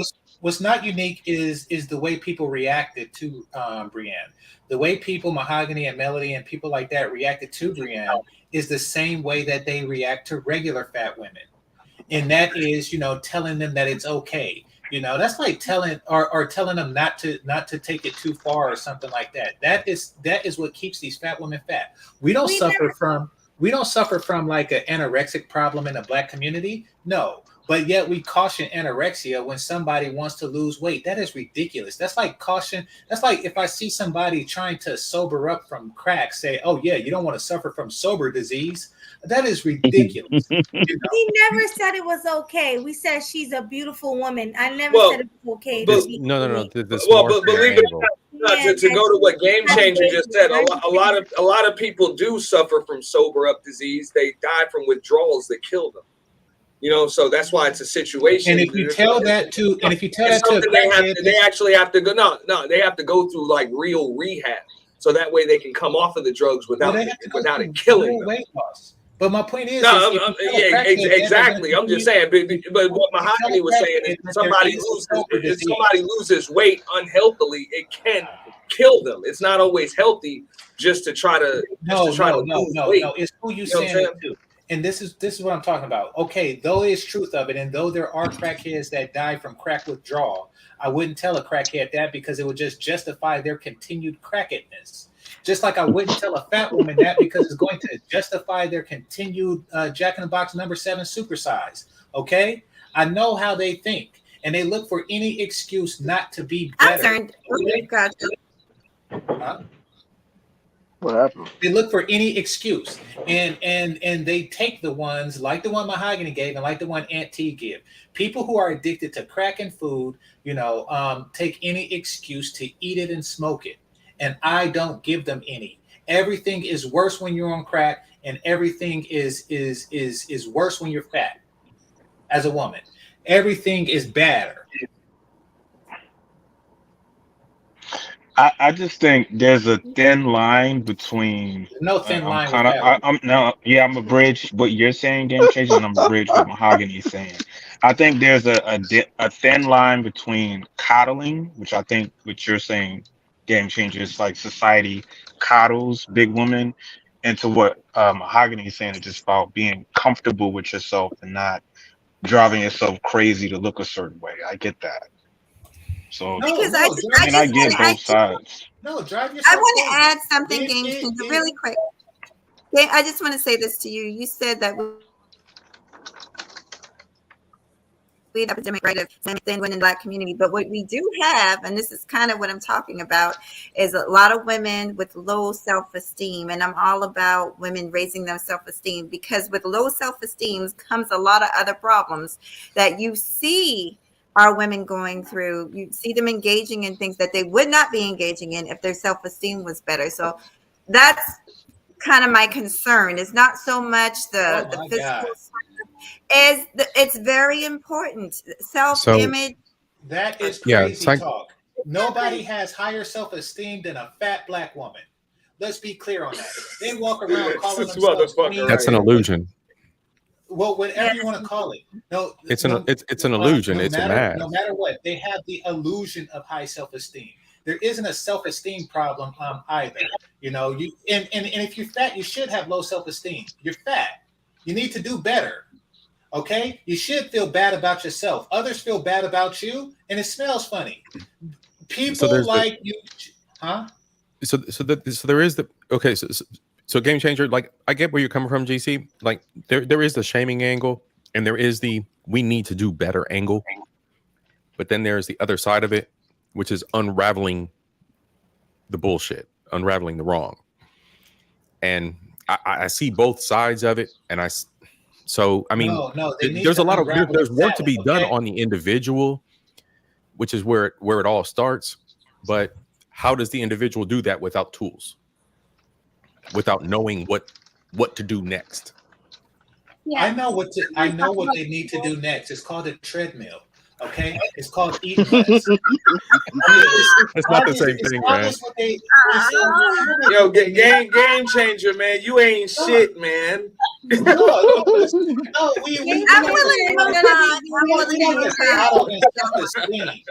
Like you're telling me that, like, and that's why Brienne don't took my comment off.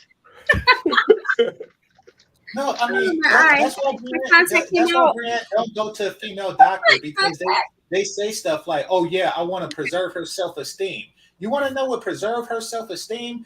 Getting compliments from Game Changer for being sexy, and have it be a legit compliment. That will preserve your self-esteem. You know, when I try to bite you on the ass, that means that I find you attractive, and that should help your self-esteem.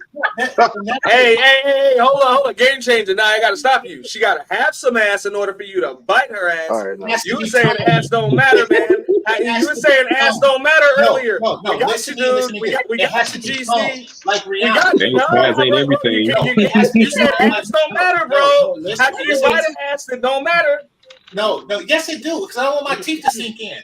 Just like when I buy some beef, I like the 93%. I like the 93% meat and 7% fat. That's what I like to sink my teeth into. It's like a good steak. And yes, I like to bite like Rihanna. I like to bite tone and lean ass. That is what you bite. And Rihanna gets that.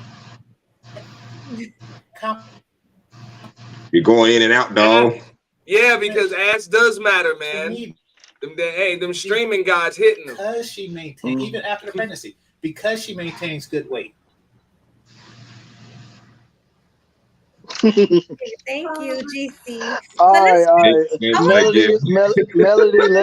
Melody, read the super chat, and then after you read the super chat, let's get to the homie Blue, because I know he got a lot to say on this topic, yo. All right, so Mills36, thank you so much for the super chat. I really appreciate you. He says, all the women look nice on the panel. Why, thank you. We appreciate you. Indeed. Appreciate it. And then I have a Cash App. Salute to you, Henny Trawick. He says, for these big draws, girls need to really quit. Oh God! Thank you so much for the $7 Cash App. I really appreciate it. All right, homie Blue, what you got to say, my guy? All right, it's crazy you got to talk about Lizzo, because yesterday my cousin, they said they was going to a party. Don't smoke. Yeah, I'm trying to smoke. Stop smoking your weed for a second and have this conversation. Because I hear you coughing. Excuse me. They said they was going to a party. He showed me the flyer. I'm trying to get him to send me the flyer. It was called something Thick Girls. And I said, man, it's gonna be fat girls, dude. Like, okay, I mean no thick girls. Long story short, they went to there. And sure, it was like very, very large girls, like the arms was hanging, back hand, it was all big, walk in there, whatever. But I think I think Lizzo has given these overweight people confidence, and they now having parties, big parties. So I think it became a society now with Lizzo being out. Now it's like a society of people like that, and they coming out. I agree. Let me say this. Let me say this. No, I agree. I'll go after. Let me say this. Lizzo did not give overweight women confidence. Instead, Lizzo gave these broads a sense of entitlement and delusion. Not the same as confidence. I'm sorry. Hold up. I just got the flyer. He just sent me the flyer. Look, I'm about to show y'all this flyer, yo. Look at this. Hold up. Look at this. Hold on. Can y'all see that? Not yet. Hold on. You can't really see it? Nah, we can't see it, man. You gotta turn the brightness down or something. Yeah. All right, try to put it up there now, man. You on solo. Okay. Nah, you just had to turn the brightness down a little bit. Yeah. Look at this. What this the was supposed to be yesterday. Oh my God, they all fat What on is them. that? You see, like, Who is that? and I was trying to get the flyer. I see it a little bit. It's all distorted. Man, she morbidly obese on that mug, man. I see that. Oh, I see. Okay, so the picture isn't distorted. Yeah, that was yesterday too. Yeah, like this is that. That's my point. That's my point. What I'm saying, like this is for real. I don't know. It's crazy. I was talking about this, and then and I thought about it. I said, "Wow, I want to get the flyer so I could show y'all and show y'all the truth to this." So I don't know. He said there was a lot of fat girls in there, and You he gotta said watch they out for the big big, girls their arms party. was like Hey, but at least they don't have no Watch out for self-esteem. the and I'm big trying to think girls. like Watch out for the how big did that girls. look? Watch out for the big girl. Oh my God. Watch out I'm for the trying big to girl think like how party. did it look up in there like a whole bunch of disgusting females just in there like looking all big and Yo, ain't hungry. no room in there. It ain't no room. It's like You too feel many me? big girls in there. There ain't no room to dance around. It's not Oh cute. man. They was going off. They was going off the stick. Cause I said, Like they are going in. He said, we can point and gonna be laugh fat all we girls. want, but He said, no, it's gonna be tossing the thick dollars in girls the there. air? I don't understand. We What do can- you guys think we- about them substituting the word fat for thick? Like, No. I think No, no, I think you know, Hold up, that's hold up, you are hold not the up. same. We all know that. Melody. No. First of all, men don't substitute the word fat for thick. Thick is thick, fat is fat. We know the Correct. difference between a fat chick and a thick chick. Facts. For real. Now, we ain't even talking about no BMI index We ain't or talking any of about that, Lizzo. what the doctors say or nothing like that. That's Nope. just something we know that based on what we see. That's why we got terms like slim thick and we just got thick. But we also got fat. Like that's still a word we use. It's still relative. It still means something. still relative. Yep. Yeah. I mean, I I agree that a lot of men feel that way, Aunt T. But there do exist guys who be with fat chicks and they call them thick in order to. Absolutely. Yeah, exactly. Come on now, like a lot of guys. It's to gas they're their being heads like, up, and it's to gas it's to make the men feel better about the decisions they make and poor decisions. Exactly, or the lack As of they options are. that they have. But they are playing into that. They are calling them thick just so so they could feel good about where they put their penis at night. I mean, no. Look, the dudes that choose to be with them chicks, they can call them whatever they want. That's what I'm saying. I mean, look, if you choose to be with a chick, why would you care what I think or what I call her? That's your chick. I hear what you're saying. My husband, he does call me thick, but I know according to my doctor, I am overweight, so I shouldn't be conflating the two. I may have thick parts, but that still doesn't take away the overall meaning of yes, I am fat. And people, because even I do it.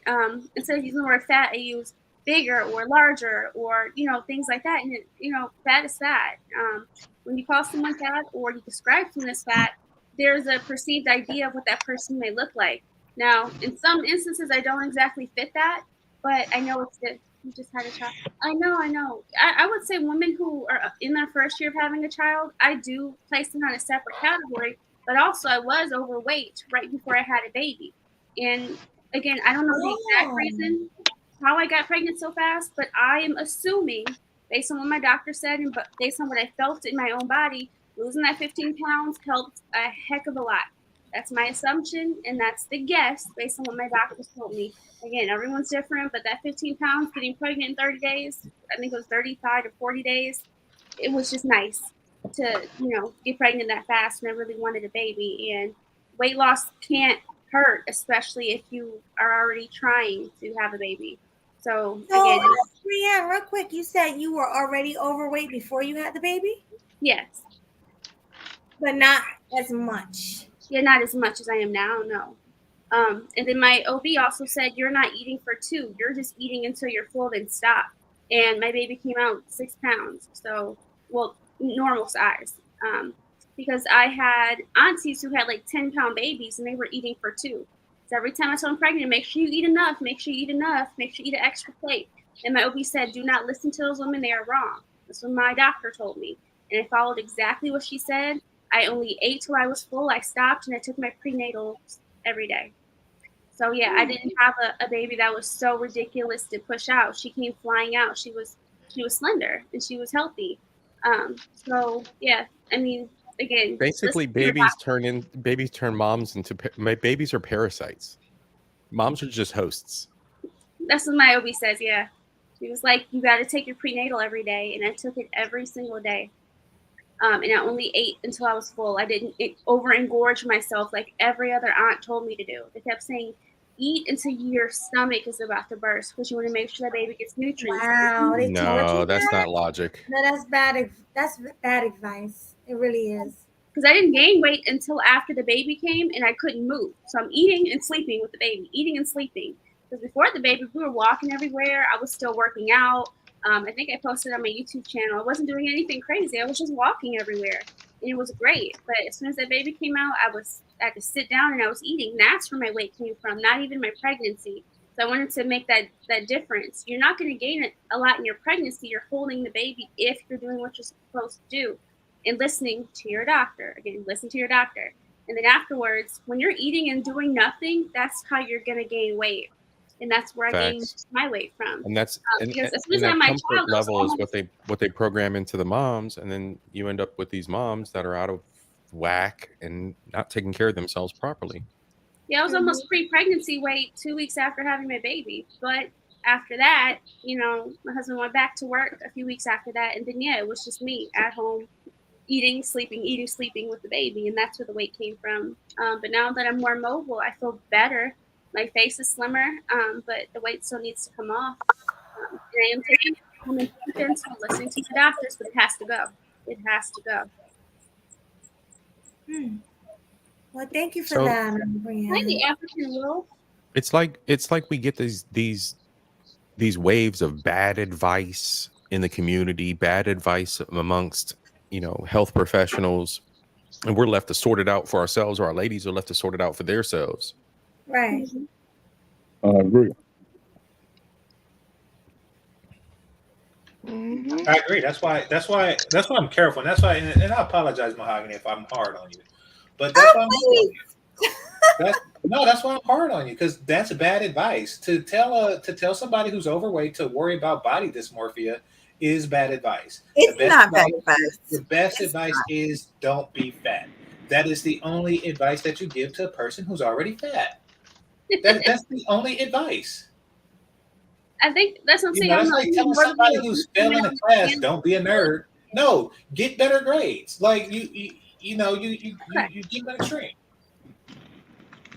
But no, game changer. I just want to say I was laughing at your delivery earlier because I don't want someone to read this back and think I'm just laughing. For one at my size or other women who are the size, it's hard. It's very hard and heartbreaking to be the size. But I was laughing at your delivery. I really enjoyed that. But when you say something straight, that doesn't mean it's malicious. So when you say something straight, like, look, if your doctor said you're good to go, you need to lose some weight and stop being fat. Unless you call me ugly at the end or something, there's nothing wrong with the statement. I think when we're especially the way I've heard it multiple times. I've heard it the sweet and gentle way, then I've heard, the not so gentle way. Of course, everybody wants to be somewhere in the middle, but you don't know every person personally and how certain words affect them. So someone says, well, wow, you're fat. How long ago did you have a baby? I've heard that too. Not directly, of course. It was on someone else's panel when they wanted to know, because I was on my first panel, I think 3 or 4 weeks after I had my baby. And they said, oh, okay, we'll leave you alone for now. Like, oh, okay, thanks. But the excuse isn't just having a baby, because once your doctor approves you, you can start small. Doing nothing is the hardest thing, I think. And not starting is harder to continue if you don't start. You have to start somewhere. For me, it was always walking or dancing or some type of stretching. Having abs reduces the pain of having a baby. Yes, I actually did a lot of ab workouts before getting pregnant. So I see some truth to that. But again, you have to do your own research. I was sorry. This is the last thing I wanted to say. The way to tell a fat person, an overweight person, an obese person to lose weight, you don't give them a big, lofty goal. You give them small goals in between. So one of the small goals I was told was, if you cannot move, the only thing you can do is eat better food. So again, the meal prepping, got a whole bunch of these glass meal prep containers. It's actually going to be on my YouTube channel. I'm going to record it. Amazon, we bought a bunch of stuff, meal prep containers, oatmeal, all the things, because I do not have time all the time to sit and cook for 30 minutes to 2 hours. I used to make everything from scratch. I would be in the kitchen cooking from 2 to 4 hours for me and my husband. Don't have that time anymore. So what you can do is small little goals in between to reach a big goal. My husband got us Fitbit watches, so I can track his steps and his exercise. He can track mine. And he can look at the chart and be like, well, I'm going to watch the baby while you go and do this. And that's really helpful too. We're going day by day, not looking at a huge goal. We're looking at little pieces. So encouraging a person to lose weight, that's how you do it. Small little goals. Go for a walk, meal prep for 3 days. Let me watch the baby, or let me carve out some time so you can focus on what you need to do. Hope that makes sense. So yeah, small goals, not big goals at once. No, it makes a lot of sense. Yes. Thank you for that. Like, seriously. Like, even though I want to at least lose 10 pounds, I don't have that much that I want to lose, but like 10 to 15 pounds. I'm going to take your advice, because I'm only 5'2". I definitely shouldn't be weighing 143. At 5'2", I should be like 125. Almost 5'6". So yeah, my little sis. But yeah, you're gonna not lose the weight even by working out. You're gonna lose it by just eating differently. Don't forget cardio. Go out a lot. 15. Have a bit of cardio in there. Yeah, I ran and I changed my Cardio's diet. a big deal. That's how my 15 pounds dropped off. But again, I was larger. So I lost that weight quickly, because the bigger you are, the more weight you can lose quickly. The smaller you are, like the fact that you're smaller, it might take you a few more months to lose that weight, and where it took me a month to lose 15 pounds. So keep that in mind too. So it will determine where you're starting to how much weight you lose. Have you guys ever seen that show, My 600-Pound Life? They could lose like 60 pounds. Oh God! Don't get me started with that show. But only because they're so large, they could lose that much weight. That's not sustainable for a person like Melanie size. You're not going to lose 50 pounds in a month. That's not natural and easy for you, because you don't start with weight. So yeah, let's at least lose like 20 pounds. I'm gonna be honest, like 20 pounds, and I think I'll be okay if I lose like 20 pounds. So if I track my journey, because I've been recording some of it, I haven't posted anything. If I record it, would you watch it? Huh? If you record what? I'm sorry. Yeah, absolutely. I would definitely watch it. I would support. Absolutely. Yes. Okay. I don't know if that would be an interesting thing to put, but I might do that. Definitely. Something. Like I'm definitely all for Black women empowerment. Like if you want to lose weight, I'm all for it. Because a lot of Black women, they're not thinking about losing weight. They think about other things. And when I see one that want to look good and want to lose weight and want to do the right thing, I'm absolutely there to support. So I will definitely watch. Okay. And it'll help me out as well. Help me on my journey too. So yeah, definitely. Oh, I have a question for you guys though. I know it's not my turn because I went already, but I'm gonna go and then we'll go to the next person. How do you guys feel about parents, mothers being jealous of their daughters, no matter what age? Like, I have my mom. My mom is in her 60s, early 60s, and I'm in my 30s, and I feel like my mom is like jealous of me. Jealous of you? Why? Why? Why was you jealous? Toxic parenting is a thing, and it doesn't matter if it's mother or father, but they do exhibit that. It is a thing. There are mothers, and I'm not saying that I know of one, but there are mothers that are jealous of individuals that their sons date. There are mothers that are jealous of how their daughters live their lives differently and break away from the trauma of the family. I've seen a lot. I've seen fathers that will be willing to neglect because the son is achieving more than he ever could. Yeah, like Achieving more than he ever could. Wow. It's more like Yeah, and that's the goal in life, is to be better than the previous generation. I mean, that should be. And I think it's being proud of your child and jealousy. I do think those are different. Like if you know your parent is jealous of you, that it's almost like shame on them. They made you. They should be proud that you're either achieving more, or you have features that they didn't have, or you have opportunities they didn't have. Like my daughters have every opportunity because of the person that chose to be her father. You know, because of all the things I'm playing for her now at only a few months old. All the things I didn't get to do, she's going to get to do. So that's more like pride versus jealousy.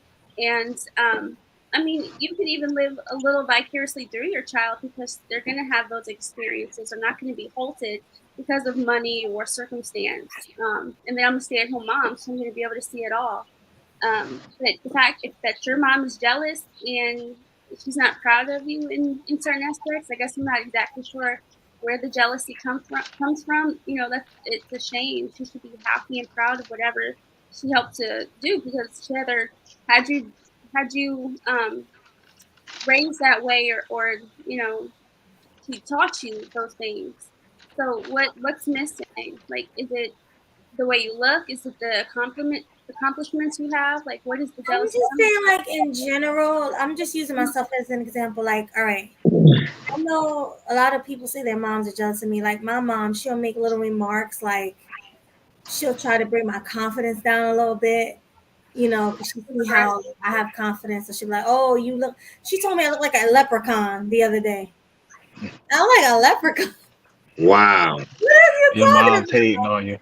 And then she tells me I gotta lose weight all the time, which I'm okay with that because she's used to me being petite. Like all my life I've been petite, so me gaining a little bit of weight, you know, it's concerning to her. I understand, but like she would say But is stuff like that. your mom American? And then my mom was born here, yes, but her Let background, me say this. her parents are from somewhere else, but she was born here and she's There's Black. yes. So, you know, American moms can be jealous, you know, and I'm not saying she's jealous. I'm just saying, like, the things she say, like, "Oh, you can lose a little bit of pounds." Like, I'll just be sitting on the chair. She'll be like, So, "Oh, you gained a lot of weight," or so my people are from the islands, and they're real blunt, and they definitely will hit people off with comments like that. But there's like, and you know what I'm saying, there might be like an inner relationship with the mom and daughter thing. Like there's like a blunt cultural thing. Because it's like my mom is in her 60s and she looks at me. I'm in my early 30s, and it's almost like she wish she can be again. Maybe, I mean, maybe it's in my head. I don't know. But then I want to say something. Hold up. Let me jump in for a second. I didn't realize I was on mute. this is, believe it or not, this is common. All right, I've talked to therapists. I don't have any daughters, but I've got friends of mine with daughters, and I've seen this even with my uncles and other older friends of mine with daughters. That's when it's necessary for a father to be able to step in there, because it's very, very common that that mothers begin to fight with their younger daughters, because that's pretty much it's an example of the youth that's gone, that she'll never get back, because Father Time is undefeated. So of course, you know what I'm saying, it happens more often with like teenage daughters. But then as you get older and she gets older, you know, you get the slick comments, the, you know, just little things like that. That's why it's important for the father to just step in there and kind of remind, you know what I'm saying, the mother, hey, you know, you're kind of stepping out of line. You know what I'm saying? This is our baby right here. That's true. I've seen that. The I'm proverbial sorry, real wall hit quick. mom in the face and she's sad. It's almost like your mom is trying to bring you down a notch. Culture. No, it's like your mom is trying to bring your confidence down a notch by making remarks about you that makes you feel insecure. Well, she's not trying to bring your confidence down. What she wants to do is bring hers up by bringing yours down. It's bad. You know, it's really bad. You're a byproduct it of makes her feel bad. issue. Yeah. And then what about when they see other women in the streets and like, oh wow, she's gorgeous or she's pretty. Like after Same she thing. tell you look like a leprechaun or you need to lose weight, she'll like see someone else. You guys go to the store, she'll be like, oh wow, she It's looks a like misdirect of the same exact she's behavior. gorgeous. She's this, she's that. Like she'll almost try to like make you feel like, hey, well look at her. It's a misdirect of the same behavior. You know, It's just another way of manipulating the same kind of emotion. Melanie, let me say this. Almost like I didn't Can mean I to cut just you speak? Because I have like a totally different take. My take is more of like I see this like just like a social media thing where I see like older women are like jealous of the attention. That's the that same young thing. women get. Yeah, and they have this classic case of Stella wants her groove back, right? They want to feel young and pretty, and they're jealous of the younger woman that's getting all the attention same from thing. guys that they themselves want. And I'm seeing this trend too, where it's older women messing around with dudes half their age too. So it's like they're competing against y'all, but in reality they can't. So what they try to do is just, you know, hate on the younger crowd, and try to boost themselves up. We So got that's the why 60, I'm saying like 70-year-old that's granny workers out here now. yes. I feel like Mama's out here now too. Let me say this real quick. wait, I want to say this, and it's like I have a Go ahead. 45-year-old sister. She doesn't do that to her. I feel like it's more me. Like it's more like she's picking on me, not my 45-year-old sister. And then I have a brother who's younger than me, and it's like she treats him so good, but I'm the middle. It's almost like, you know, they say the middle child syndrome. It's like I'm the middle, and I just feel like I'm the oddball. Like she tries to make it seem like, I don't know, maybe it's all in my head. So that's why I wanted you guys' opinion. Like, what do you think about that? Like, is there There's a definitely a middle dynamic. child syndrome, or Let me like, say A this. dynamic I've been there. through something like that with my own mother. Yeah, I don't believe that's in your head at all. I don't think Yeah, it's in your head. Yeah, I don't. I've been through that too. I've been through the same thing because my mother used to do me the same way, talking about I'm poor, I'm skinny. I'm like, Mom, I'm 160 pounds with a muscular physique. How you gonna sit there and say I'm poor? How the hell do you want me to look? Overweight or something? Well, your mom's always gonna say, yeah, this don't count. We talking about women versus their daughters. Your mom always gonna say, yeah, it's a skinny man, you a man. Yeah. You know what I'm saying? Yeah, but it's kind of in the same mom always trying to feed you, bro. Yeah, You know what I'm saying? Mom is always trying to feed you. But the female dynamics is different. Yeah, I mom is always look at you. You need to eat something, grabbing your cheeks like, fuck, man, what the hell? Because she remember your chubby cheeks when you was a baby. You know what I'm saying? She's like, damn, you ain't got the chubby cheeks no more. We gotta feed you. You know what I'm saying? That's just mom with the sons, dog. You know that. but maybe is it all in my, like, all right, I'll need you guys' opinion. Is this in my head? Like, am I tripping? No, I don't think. I don't think so. I don't think it's in your head. I don't think so. Yeah, I don't think so. Nope, But I don't either. Like, I I'm think a it's younger daughter. I mean, I think personally, I'll say this. I don't know, only you know. I do agree that there are, and that's the thing. I don't know what kind of mom you have, but I know.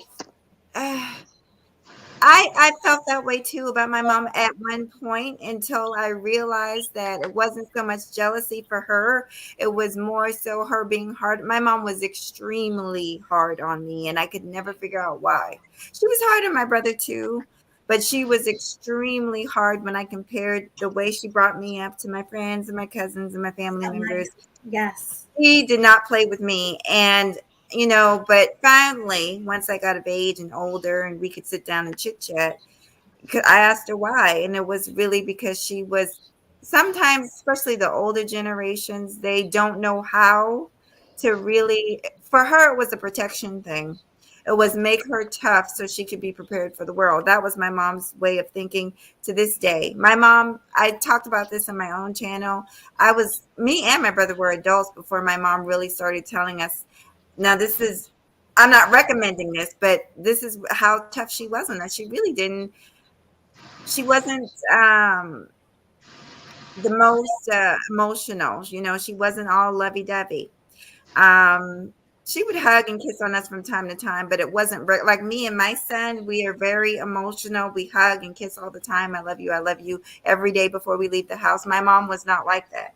And so I'm just saying that it could be a thing of where she's trying to be tough on you for whatever reason, or it could be a thing of that's all she knows. My mom grew up in a very rough environment, so it's all she knew how to do, and it took me a while to understand that about her. So just think about it. Yeah, but what about the like calling names like, oh, you got fat, or why is your leg so fat? You gained so much weight, or you look like a leprechaun. It doesn't make it okay. You gotta stand up for yourself. And then complimenting other women in the streets. Yeah, it doesn't make it okay. I had to learn to talk to my mom, to let her know, hey, this is not okay. So she's not right. She's not right to do that. Yeah, and then like it's like when I'm not trying to play victim, but it seems like when I'm around my brother, my sister, my mom, my dad, and everyone like cracks jokes on me, it seems like everybody's like, oh, it's always Melody, like, oh, he's the smart one. She went to college, but it's Melody. She's the one. Like, it's always like, I don't know, like I've always been a black sheep. So do you think that's kind of like them picking, like, oh, jealous maybe? Or I never figured that out. Like, families everybody's opinion on that. Like, no, it's a family dynamic. Yeah. Some families want a scapegoat, like somebody to blame, someone to pick on, someone to put their insecurities on. A lot of families unfortunately do that. And my goal was always to have a family where we could have open communication. Like if one of my family members is gaining weight to the point to where I think they're jeopardizing their health, I want to be able to tell them that with love. And then even looking at my daughter now, like she's a baby. Like I tell her she's beautiful every single day. When I see my mother, again, I'm on the other side of the country now from pretty much all of our family. She'll say, my beautiful girl, as soon as I get on FaceTime. But when I see her in person and we hang out with her, as I'm literally flying back or driving back to my location, she'll send me a long message saying, I'm concerned for your health. You don't have to do everything at once. I mean, obviously, this is before the baby. This is well before the baby. She would say, I'm concerned for your health. I mean, you should go see a doctor. You should join a gym. She would tell me all of this, but not to my face. And there's also like those odd culture norms. Like, your mom is like first gen stateside, right? So there's cultural norms that she inherited from her parents that I've seen plenty of times within my relatives where, oh, you're getting heavy. Oh, what's going on with you? Are you doing okay? And it's just fact of the matter. And it becomes like, like a talking point. And it's like, I mean, it's just how individuals approach it a lot of times, but it's within the dynamic of the family a lot of times. And it can be perceived as offensive because of where we are. But you know what it is? I just know his mom is wrong in that instance. And I'm not explaining it off. I'm not trying to love that change. Oh, go ahead, Brianne. And then I'm gonna say it's like they underestimate me almost. Like I know what's going on, but it's like people underestimate you. Like they don't like. I can't Well, there's explain. talking to someone and talking about It's like someone. that was other family, not my mom, but other family members. And I feel that looking at my daughter now, I would never want to look at my daughter and pick on her that way, like a bully. Because there's a difference between I'm concerned for your health, I love you, and you look like this, ha ha ha. There's a huge difference in my mind, and that line was crossed when she compared you to something that was supposed to be almost a comedy sketch. That's where the line was crossed for me. And she was like, "Oh, I'm only kidding. It's a joke." That's not cool. But she knows that, like, how. Yeah, that's not cool. Like, she knows that not insecure, but she knows that I care about what I look like. She knows it. She knows that I stay in the mirror. I care about what I look like. I don't go outside. And that might be part of it that feeds that. That might be part of that feeds the ammunition, because I've seen mothers that completely abuse their daughters or basically thrust their daughters out to the street, like whatever. So I've seen like extremes in both cases in women that I've dated, but yeah, I apologize, but yeah, I'm not trying to spiral, but it definitely seems like there's like an animosity there. It's like a hating, right? Like almost. Nah. I mean, she sees what the hell she's not anymore. Right. I'm not saying this happens with all mothers and their daughters. I don't think this would happen with a Brienne and her daughter. Just based on the way she speaks, but it's common. It's common, and I think it's just basic. It's just basic. You know what I'm saying? Like it's female nature. Like that's just the way it is. Like she sees you as competition. Yeah. Women are women. You know what I'm saying? And it might, you know what I'm saying? Y'all might not be competing for the same man or anything like that, but it's just estrogen bouncing off of each other. Yeah. that kind of is what it is. Just like as men, you know what I'm saying? Sometimes it's like that. You know what I'm saying? It's just we don't go at each other like that, but we will go and roast each other and shit like that. And we'll bust balls and roast each like, other. You know what I'm saying? It happens like that. You know? Yeah. So, but it's not healthy mother versus daughter. Nope. It's really not at all. Really not. And I just wanted to Let know me tell you this. because I'm like, am I tripping? Because they always make me feel like it's in my head, like I'm wrong, like what I'm thinking is invalid. I always feel like that. Like, well, damn, is it me? Like they always make me feel like that. But I'm just like, let me get everybody else's opinion to make sure I'm not just feeling some type of way. Like, am I wrong for feeling that way? You know what I mean? Right. But I mean, people on the panel can tell. Maybe I'm wrong. I mean, look, I've heard this. I've heard it from psychologists, doctors, family counselors. I've seen it with my own eyes. Like it's common. That's not even like a rarity. It's very common amongst mothers and their daughters. Unfortunately, Auntie's right. It's very common. Mothers always want to compete with their daughters, no matter what. Especially if the daughter looks how old better you guys are. Yeah. Exactly. Like And I'm not in my only 30s. I'm in my 30s. She's in her 60s. But at the end of the day, I'm still her youngest daughter because her other daughter is in her mid 40s. And then she has a son in his late 20s. So it's like, who's the mess with? It's the middle one. The middle one who still has looks. It's the middle. Mm-hmm.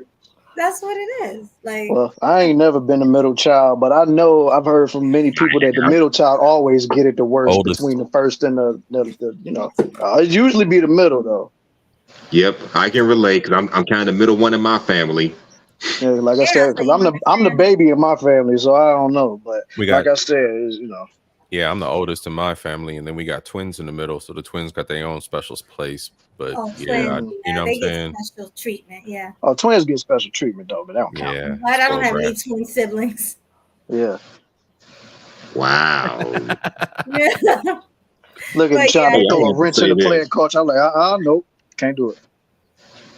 Yeah. Now you do have them rare cases where women try to compete with their daughters as far as getting a man, because I've heard story after story of man, get back on camera. By the way, shout out to your husband, Bree.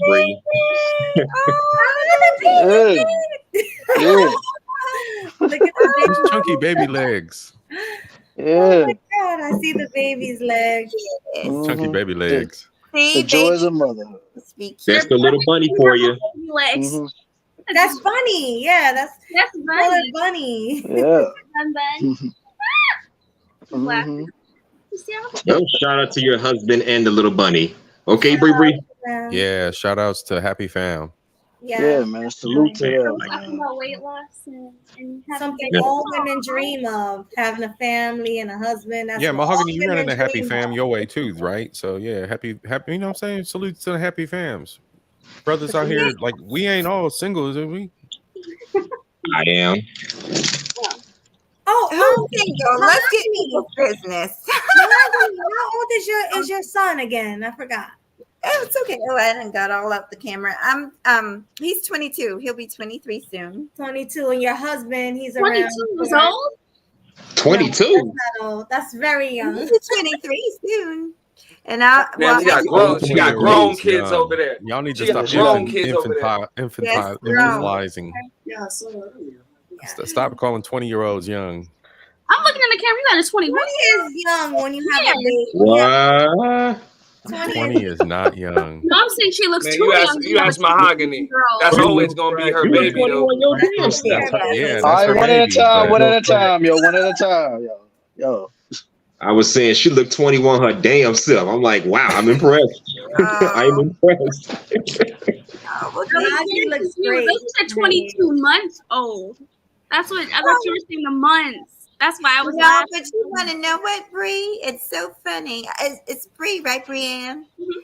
I checked out your channel. I'm gonna be watching you during your journey, and I think it's great. Yeah, and congratulations on your baby.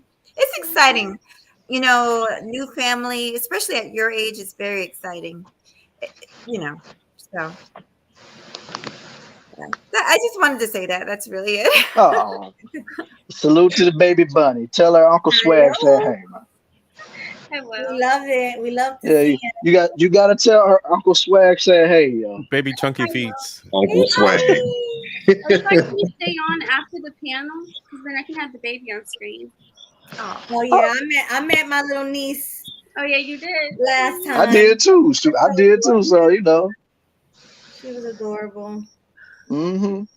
So I know you guys we don't do health recommendations, but I only ever say as soon as you feel good enough to start working out, start immediately, because then your body won't be used to being sedimentary. Because either after having a baby or after recovering, because I've done all of that. I recovered from a shattered ankle. So yeah, and then I started working out slowly after that, so that I wouldn't be sedimentary for so long. Because a body in motion stays in motion. At least that's what I believe. So that's why it was so hard to get back in it after having the baby, after healing from the shattered ankle 2 years prior. And then before that, I actually messed up both my knees when I fell. So you have to really focus on what your body is capable of. And what I've noticed is that our bodies are very resilient. I've seen literally my grandmother go from chemo to not walking to walking again. So even in old age, her body is still capable of a lot. And my grandmother just turned, I think, 81, and she's still walking after having a stroke and after chemo. So it's amazing what our bodies are capable of if we start slowly and keep going. Don't stop, keep going, even if it's small little wins. So the conversation isn't very sexy. The comments is right. Man, you know it all always be saying, man, he just be talking to the chat. But I guess I will circle it back around. You feel your best when you're at a great weight and you're your strongest, because then your clothes fit better. Again, your skin clears up. My skin has cleared up so much just within the last month. Like I said, the weight loss and almost done breastfeeding, my skin is cleared up, my hair is growing, my edges came back. So my edges did fall out the 3rd month, and now they're coming back. And you look younger too, Brianne, when you lose weight, right? You look younger. Oh my gosh, yes. Yes. You lose hair too. But the blood circulation again, that's another thing my doctors were telling me. Blood circulation is so important. I used to work as a waitress, and at one point my hands would be dropping plates or would be slippy because the circulation in my hands were so bad from constantly holding hot plates. So what I realized is eating, again, my doctor told me specifically to eat potassium and then to do hand exercises to help with blood circulation and what's it called? Dry brushing. So again, that's what my doctor told me to do. Anything in my mind where you're helping your blood circulation, weight loss, drinking water, eating good food, listening to your doctor. It's going to help you so much. But now, being a new mom, anytime I've been sitting for a long time, that's when your blood doesn't circulate from that part. So you have to stand up, literally rub your legs, rub your arms. And I think that's good for everybody to keep blood circulation going, along with eating good food. Fruits and veggies. You can say that, right? Eat your fruits and vegetables. So getting massages and things. That's why people that have money, they always getting massages and stuff because they got to circulate their blood. Yeah, even the time I was in the hospital after having my baby, again, me personally, they would massage my belly down. That was for a separate reason. But they also had my husband massage my arms and legs because you're sitting for a while. I was only sitting for 2 days, and it changes your body so much. Because I was walking up until I gave birth. And the second I was sitting down for those few weeks after having the baby, oh yeah, I had to get massaged because you're just sitting on it. You can't sit on your body that long. So from a male perspective, Huskular, you work out, right? Yeah, I mean, Huskular works out, yeah. I've said correct twice a week, sometimes 3 times a week. Sometimes 3 times a week. All right. So yeah, I'm on the 2 to 3 times a week myself. And yeah, bro, over 6 months, 26 pounds down. That's dope. Well, that's different. You see, I'm trying to gain weight. I went from 150 to 160 pounds in about 3 months. I'm trying to put on weight. Yeah, I dropped down sub 200. I'm down to 180s now. So I'm trying to get to 180 if I'm lucky. Yeah, I'm at the 183 mark. I'm trying to drop it down to 175 and keep it. So I'm on where I need to be. But what I'm saying, my life depended on it. It's that thing, if it's sedentary lifestyle, if it's, if it's getting the proper calisthenics in your habits, getting the massages along with it to help your joint health, whatever it is, as a people, we need to move on that. We need to make sure that that's part of what we do as our day to day. Yeah. Correct. Yeah. So who's next for the next topic?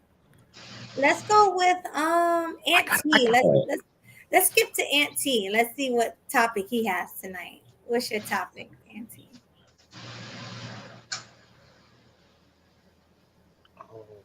You there? Yeah, give me a second. I'm just I'm setting up some stuff because I just Melody, I thought we just moved locations. So I'll be back up in about 5 minutes. All right. Let's go with the next person. Leo, what you say? I thought we were talking about the Kai Cenat dude. I forgot.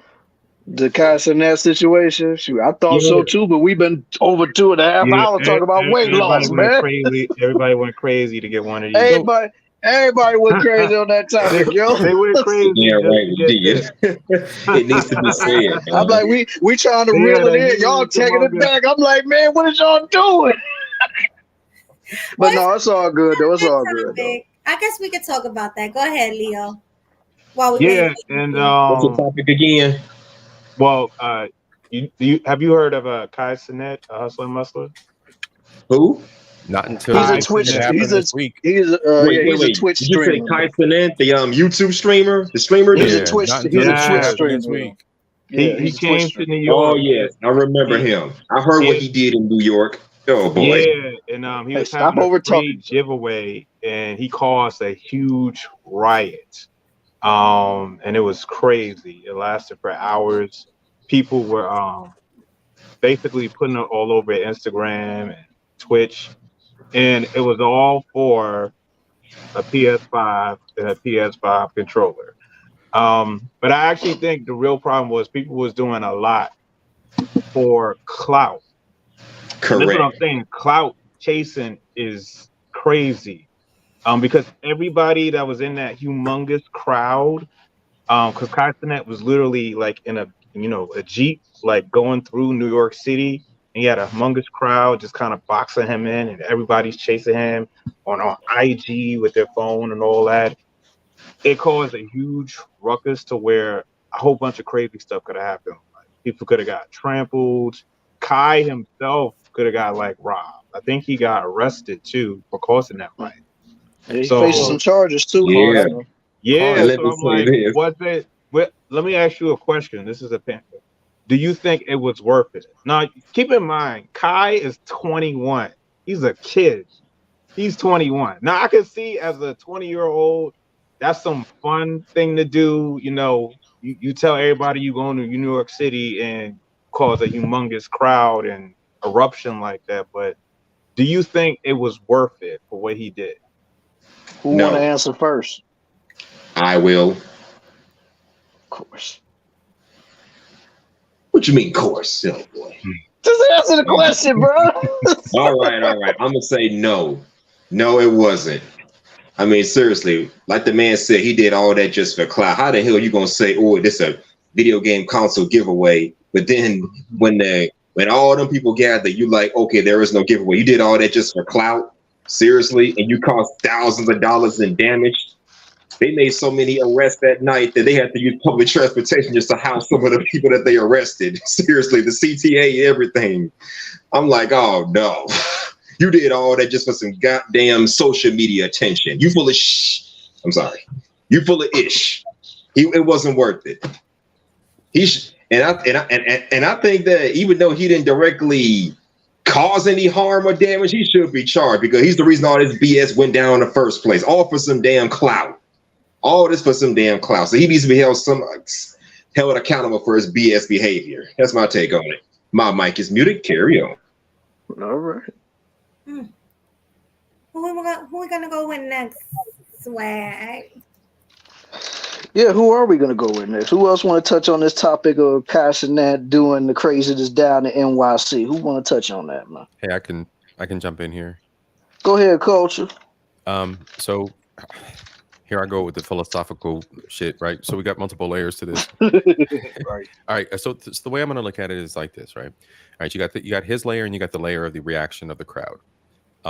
Just like the Lizzo thing, just like the Andrew Tate thing, just like anybody who's in the public eye, it doesn't matter if you're 21 or 18, you know, by the time that you've accepted that you're going to do that, you're building a vibe. Okay. And when your crowd says, yo, you're trying to do this out here by this Whole Foods place, the cop's going to be on it. And then you say, fuck it in a live stream. Look, there are a lot of people that can dissect what fuck it really means. But when someone says authority may be involved and you say fuck it, it means fuck it. All right. Let's not mince words. Well, his intention may have been so okay. So you're one of them pansies that put Timmy in the corner for 5 minutes instead of whooping his ass. I get it. But anyway, the gentleman said fuck it. The gentleman went through with the act. Now, as a responsible creator, that was where his part was played, right? He could have played that part a little bit differently. He was allowed to drive at 16, and that means you don't hit pedestrians and run up on the sidewalk. He was allowed to drink at 21, coming up, maybe. I don't know how old he is, whatever. So, you know what I'm 21. saying? There's responsibility that comes with drinking liquor, and there's responsibility with being able to join the draft and go to war, right? There's responsibility with all that. There's choices. Okay, we're done with him. Now the crowd, they had their own set of responsibilities.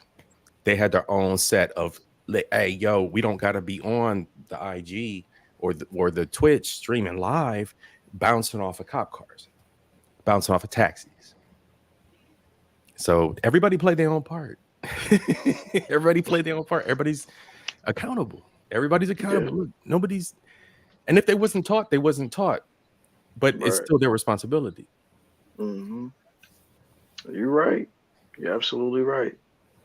Well, I guess I could touch on this. Like, you done, but I don't want to interrupt you if you ain't done yet, Coach. I'm done. All right, cool.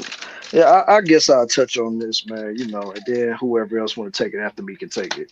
But this whole situation, because I heard about it first, the homie Kevin sent it through our email and stuff, and I had to do a little bit more research on it. But then when I finally sat down and read the whole thing, like, just like Leo said, man, dude was 21 years old, man. You know, when you 21 years old, you ready to go crazy, you buck wild. And then with him having so much notoriety, because he always be riding with like a lot of celebrities too. So he really didn't need necessarily any clout because he get clout just off of his streams alone. So he could have just did that. I think more or less he just did whatever he was doing for the PS5 giveaway, extra controller, did things without a check, out of hand or whatever. But dude didn't do his part to try to calm the situation down because at the end of the day, he's the one who took the biggest hit out of all of it. Now, granted, it was still like the cops are still looking for those people that was involved with those riots. But like I said, he took the biggest hit because he's the biggest name that was involved in that. Killer, So, I guarantee you he could have rented out an arena and had a whole event in a fucking arena, bro, for the cost of what he's going to pay in legal plus fees. I'm not disagreeing with you, man. Like he sure could have had a rented out arena. He could have rented out the Whole Foods and told everybody in the Whole Foods, get the fuck out of here. We about to have an event in the Whole Foods. Get the fuck out. Yeah, he for sure could have did that, but like I said, the boy 21, he think he invincible. So he thought that he could get away with this stuff until it got real. Like I said, once he got real, then the cups came on, the charges started coming in. It's like now I don't think he's supposed to be getting no charge where he could do some jail time or whatever, but it's just the fact that now you got a criminal record to inciting a riot.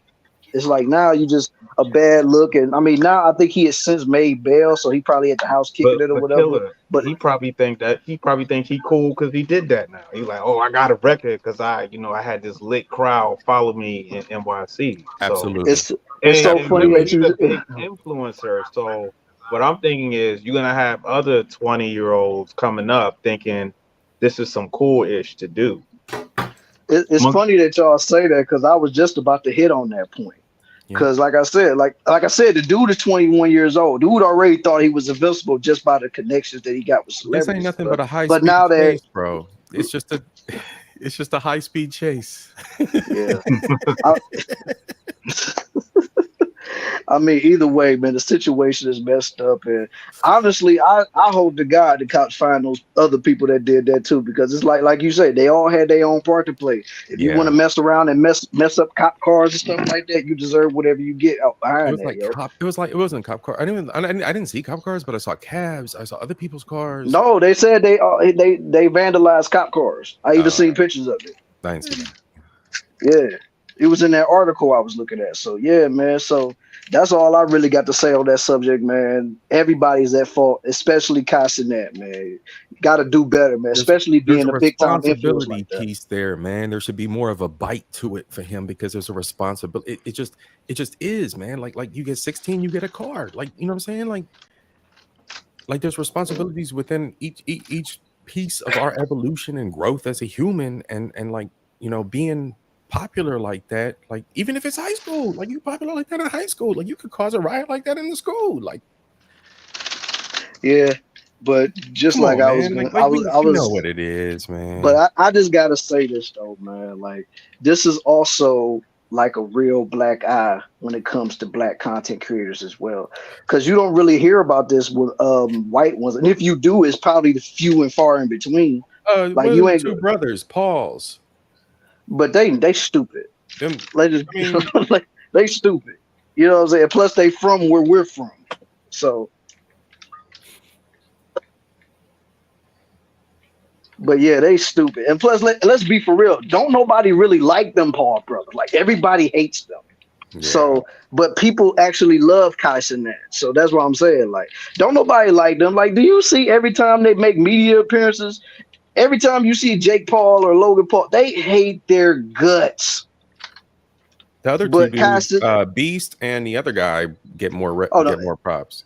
Yeah, but see, Beast, he do a lot though. He give away a lot of money and he do a lot for charity and stuff like that. So like, ain't nobody really got too much to say on him though. But yeah, I'm completely done. Like I said, this is a black eye for all black content creators because that's gonna make everybody think this is what all niggas do. That's all I got to say on that though. Yeah, I think it's a young creator, and I think it's a him thing. I think we're getting to the point where people are starting to realize assholes make mistakes. I think old girl that kidnapped herself twice kind of proved that. But that's a good point, Not CIP. Just card. like the crazy stuff people will do for clout, attention, go viral. I'm seeing it every day. Like every day, I see somebody starting some Absolutely. All relationship right, podcast. Mahogany. If I see It's you been the past leaving, 20 years, man. Past 20 years, man. We've mhm. seen it. As soon as I have a question for y'all too. When you finish with this, go ahead. no, I was just saying as soon as like anything that's social that allowed people to project themselves outside of just family VHS videos and Hollywood, people were going to exploit themselves. Mm-hmm. Facts. It's all for that fame and notoriety. All for the clouds. Correction. More like infamy, infamy, and notoriety. Put it like that. They don't think it's infamy until it's too late. Yeah, because you know what they say. What you put on the internet today could bite you in the ass tomorrow, the next day, or next month, next year. All right, Mahogany. If you really leaving, hey man, gotta salute go, to you for being up Shout here. out to Mahogany. Nice No, seeing shout you. out to you. I want to say this to you all. I generally had a great time. I always do when I don't know why I'd be so nervous. I feel like I'm always the oddball, but I had a great time, and it was really a pleasure being up here with you all. And so hopefully y'all will invite me back. Like I said, the only reason I'm leaving a little bit early tonight is because the paper is due and got to go to work in the morning. But this was a great discussion. Now I want to stand up with you, but we kind of off the weight thing. You said you were going to say one thing. You were about to say something else. Wait, Yeah, what was you about to say, brother? Yeah, you said you had a question. Or something. Oh no, I was just gonna say, it was another topic about. I wanted to ask you, Mahogany, how do you feel about the guy who got deleted for voguing? He was a LGBTQ person.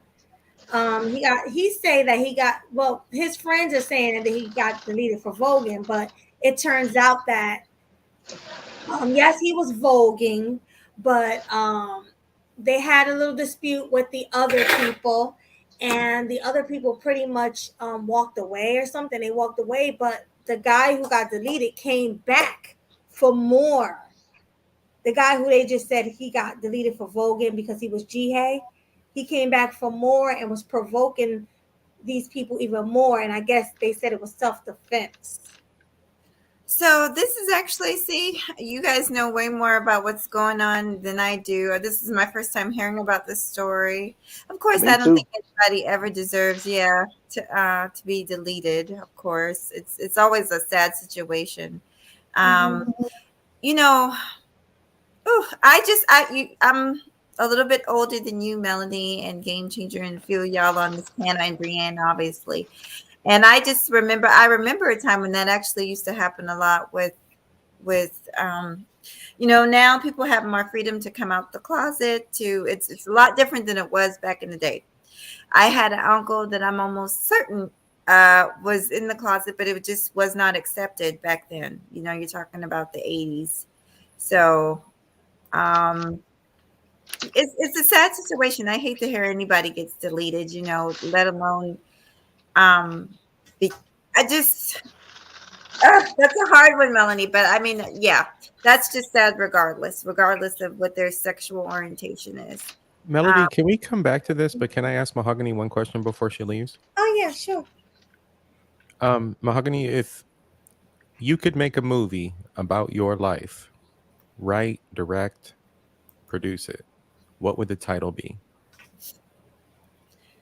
Oh, that's a hard one. It's so deep. Oh, wow. I wanted to ask somebody that question tonight, and since you're leaving, you're the first victim. There it is. Okay, honestly, it might sound corny, but I would just call it My Truth. I would call it My Truth. That's what I would call it. Okay. I mean, everybody's got everybody's got a title. And no, I'm laughing at the comment. I ain't laughing at what you said. Oh, okay. Well, it was a pleasure, Bree. I hope I'm invited again. I'll see you guys soon in Lady. Oh, you definitely are in 2 weeks. Come back in 2 weeks. Okay, I'll see you guys. Yeah, I'll probably end up making it probably after we get off of here to let everybody know in 2 weeks Growing and Sexy will be back. So Yeah, definitely. Thank you, Mahogany. It Good was a night, pleasure. Mahogany. Good night, good beautiful. night. We appreciate you for coming. So Salute to you Melody, and thanks hold for up. coming. So hold up. So I'm just like, yo, killer, I'm about to challenge Yeah. you to a Vogue off, yo. Oh my god. And then A logo. Man, like I'm explaining this story to me, like, yo, what's up, bro? Yo. you already won that one, bro. I ain't doing that. Like I don't get it. Look, yo, so dude got mad. So he vogued off. No. He vogued off, then walked off, then came back and vogued some more, and then got deleted. You got poked a few times, man. He was trying to make it seem like he got deleted for voguing, but it was more than that. He was Oh pretty my god. much starting trouble, provoking the situation. Nah, So it man. wasn't the voguing; it was a lot more. Not a But see, Vogue the off. VIP gave me. He was like, just imagine a gay dude trying to dance battle, and GA, the man. white dude is like, "What you doing? Get away from me!" And then he just get deleted. That's messed up. That's messed up. I would have to look up the story, but Oh, you guys don't know that the story? synopsis caught me off guard, so I had to do my little scenario to understand. Okay. All right. Well, let's go with the next topic. Who didn't do a topic? Let's go with. Hold on, I know you had asked me. Anthony said he got some. Yeah, let's go to Anthony. Yeah, one of the topics I wanted to bring up. I was checking out the story about the Sofia Vergara chick, and how she's about to divorce her husband, and she's trying to have them uphold the prenup because he's likely to get some spousal support and some alimony. So I'd like to know what people's thoughts are on that because she's likely going to have to give a lot up. She might even have to give up. She may even have to give up the dog. Like it's to that point where she may have to even give up the dog. Wait, who are we talking about? I'm sorry. Yeah, I didn't hear So, it. That's the chick from Sofia Vergara, yeah. The Modern Family chick. Yeah. She was also the Spanish chick from Soul Plane. Yeah, from Soul Plane. She's also got some she's got like a jewelry line. I think she's got a fragrance line and some other stuff. So she's pretty damn rich. Yeah, she's pretty damn rich. Nice jeans. I have those. They're from Walmart. Yeah. Yeah, she's pretty rich, but I see that's happening a lot more than a lot of women are trying to hide their money all of a sudden because they have a lot of it. And now they're being hit with the same spousal support and then alimony claims that women have been hitting men with for a long time. So I'm just curious what everybody thinks about how equality has backfired. So there's one first piece of this. Outside of Hollywood and entertainers, everyone has to know that there are an actual group of individuals who have given their wealth to their children, right? But their children aren't always male children. So there are a great percent of the 1%ers that are women. And they are behind the movement to not allow this to happen. And then you have the next tier down, which are these entertainers, these this group of millionaires. So as far as I'm concerned, I think fair is fair. So whatever's due is due based on merit. Make it a meritocracy. I mean, this is money that I'll never see in my life. You know what I'm saying? Like I you know what I'm saying? There's, everybody's riches are relative. But you know what I'm saying? For them, it becomes a meritocracy at that point. You're in a whole nother zone of existence. And if you're not protecting yourself and protecting what you have, then your assets, then I mean, well, I believe their marriage is in the state of Florida. So let me just give a little bit of context. The issue is that there's a prenuptial agreement. There's a prenup there, but she still has to petition to kind of save a lot of this stuff because, as we know, you know what I'm saying, there are a lot of men whose prenups, they haven't been voided, but they still, you know what I'm saying, they still had to pay out, spousal support, and alimony, even in the face of a prenup.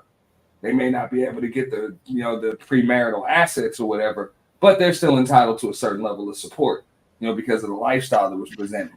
So she's petitioning the court and everything else, and asking, just pretty much asking for sympathy, as in, please uphold my prenuptial agreement. And this is all after She knows there's a chance it may not be. Yeah, and this is all after 7 years of marriage, for context for everybody. I believe so. Yeah. If you're looking at it, Yes, sir. I was reading a lot into it, but yeah, if you're looking into it for extra details, please feel free to correct me. No, we're going along as we go. Yeah. 7 years of marriage and after more than, so whatever that equates to.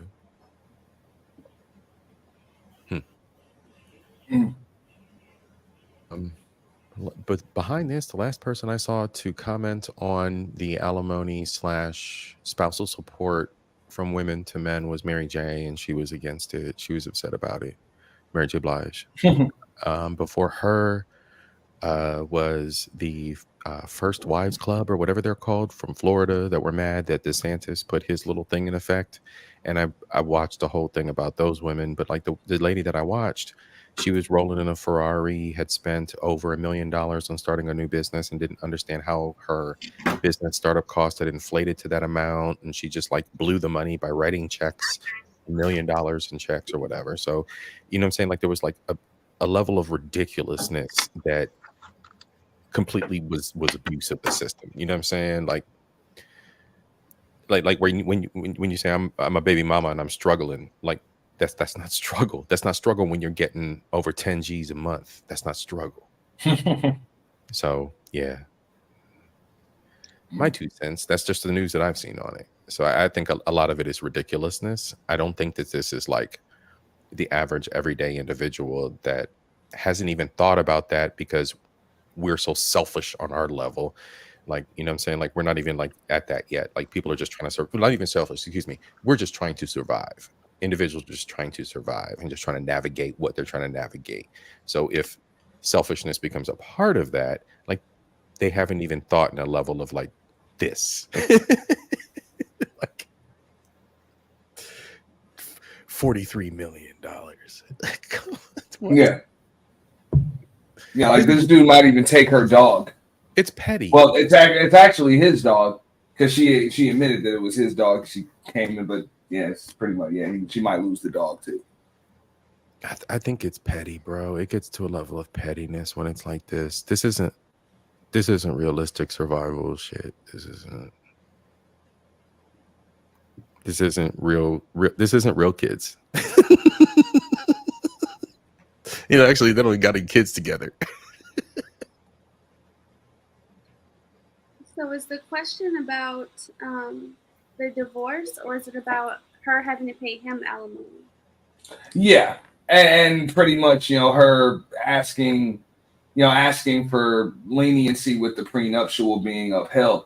The last story I heard of where a prenuptial agreement it wasn't voided, but it pretty much didn't mean anything, was in the case of Kevin Garnett. He had a prenuptial agreement and he still had to pay this woman a bunch of money. And then come to find out, his accountant had pretty much stole a bunch of money from him. And then he ended up on the hook for a bunch of back tax. And he's like, damn, if I got to pay, you know what I'm saying? If she's entitled to a bunch of that, maybe she should be on the hook for some of this damn debt I got too. Maybe she should be on the hook for some of this debt. And she's like, hell no, it ain't my fault. He's like, it ain't my fault neither.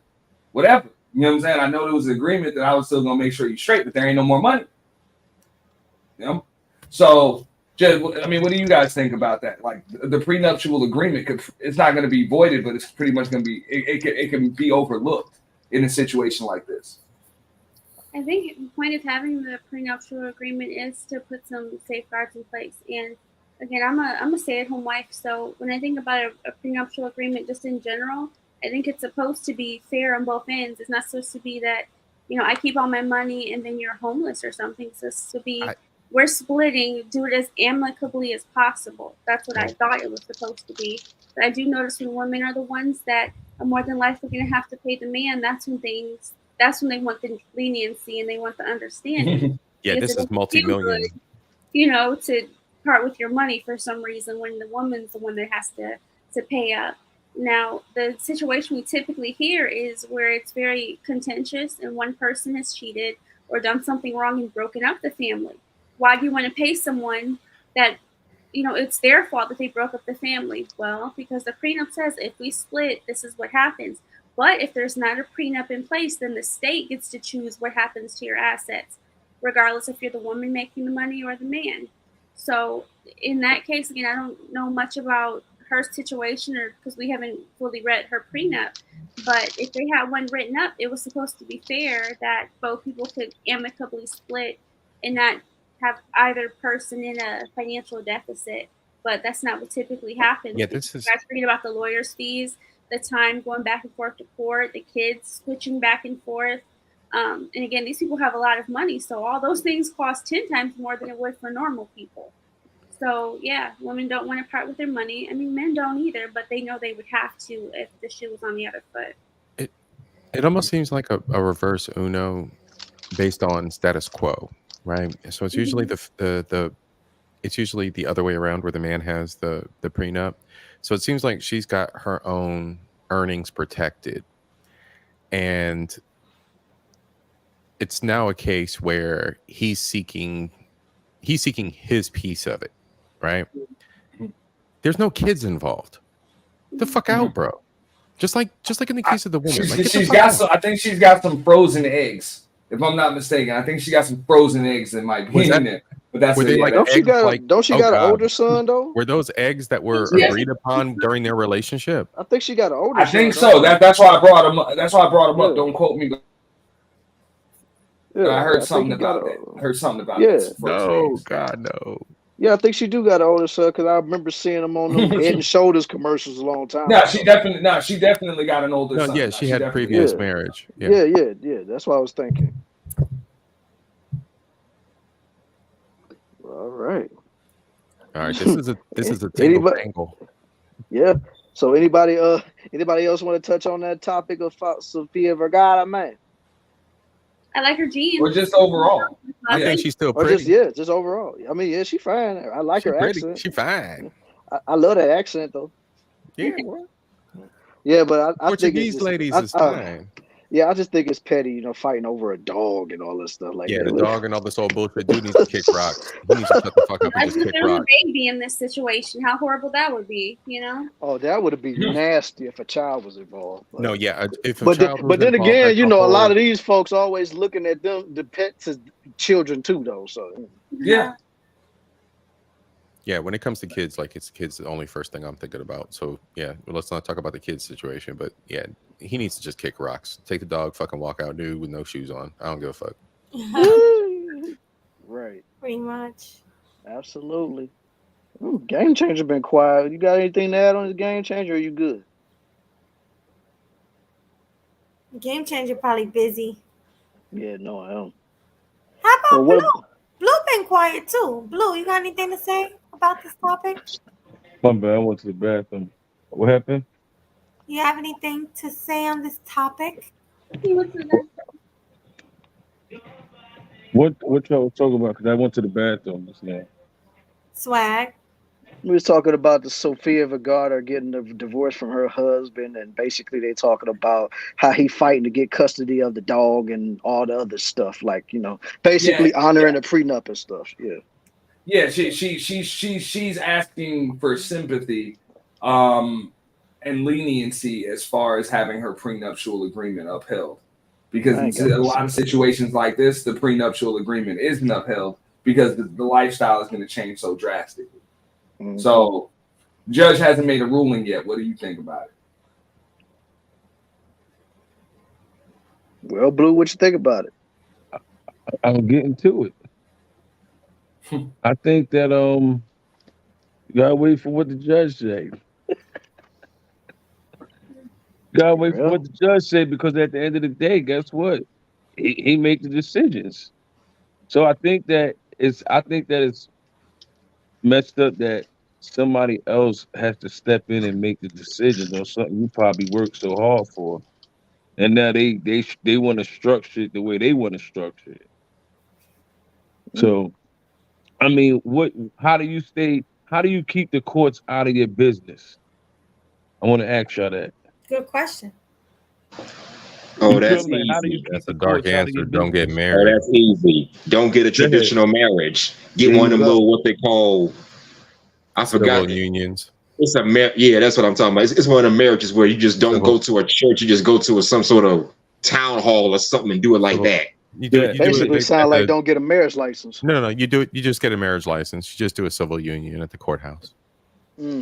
Yeah. Oh, that's what I mean. I said townhouse. I mean courthouse. Go to a courthouse and get a marriage and get married like that. Yeah, my that's ex the was best all about solution I can think of. He's all about that life, and I'm trying to make some shit other than that. But because anything outside of that, your marriage has become a business to the courts.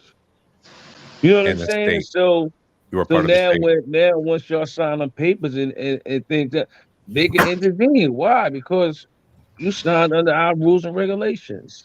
You're better What off just we being think. common law. Yeah, instead of what we think, I think that we can handle our own problems. If we've been handling it, we can handle it. We don't need a third party to now start to entertain what we got going on. Have we though? So that's just my thing. I think everything is about relationship. If you have a relationship with somebody, you have to be fair with each other. You know what I mean? That's the way it should be. If there's some type of disagreement to the point where y'all breaking up, you know what I mean? Y'all should be able to do things, and it should be fair.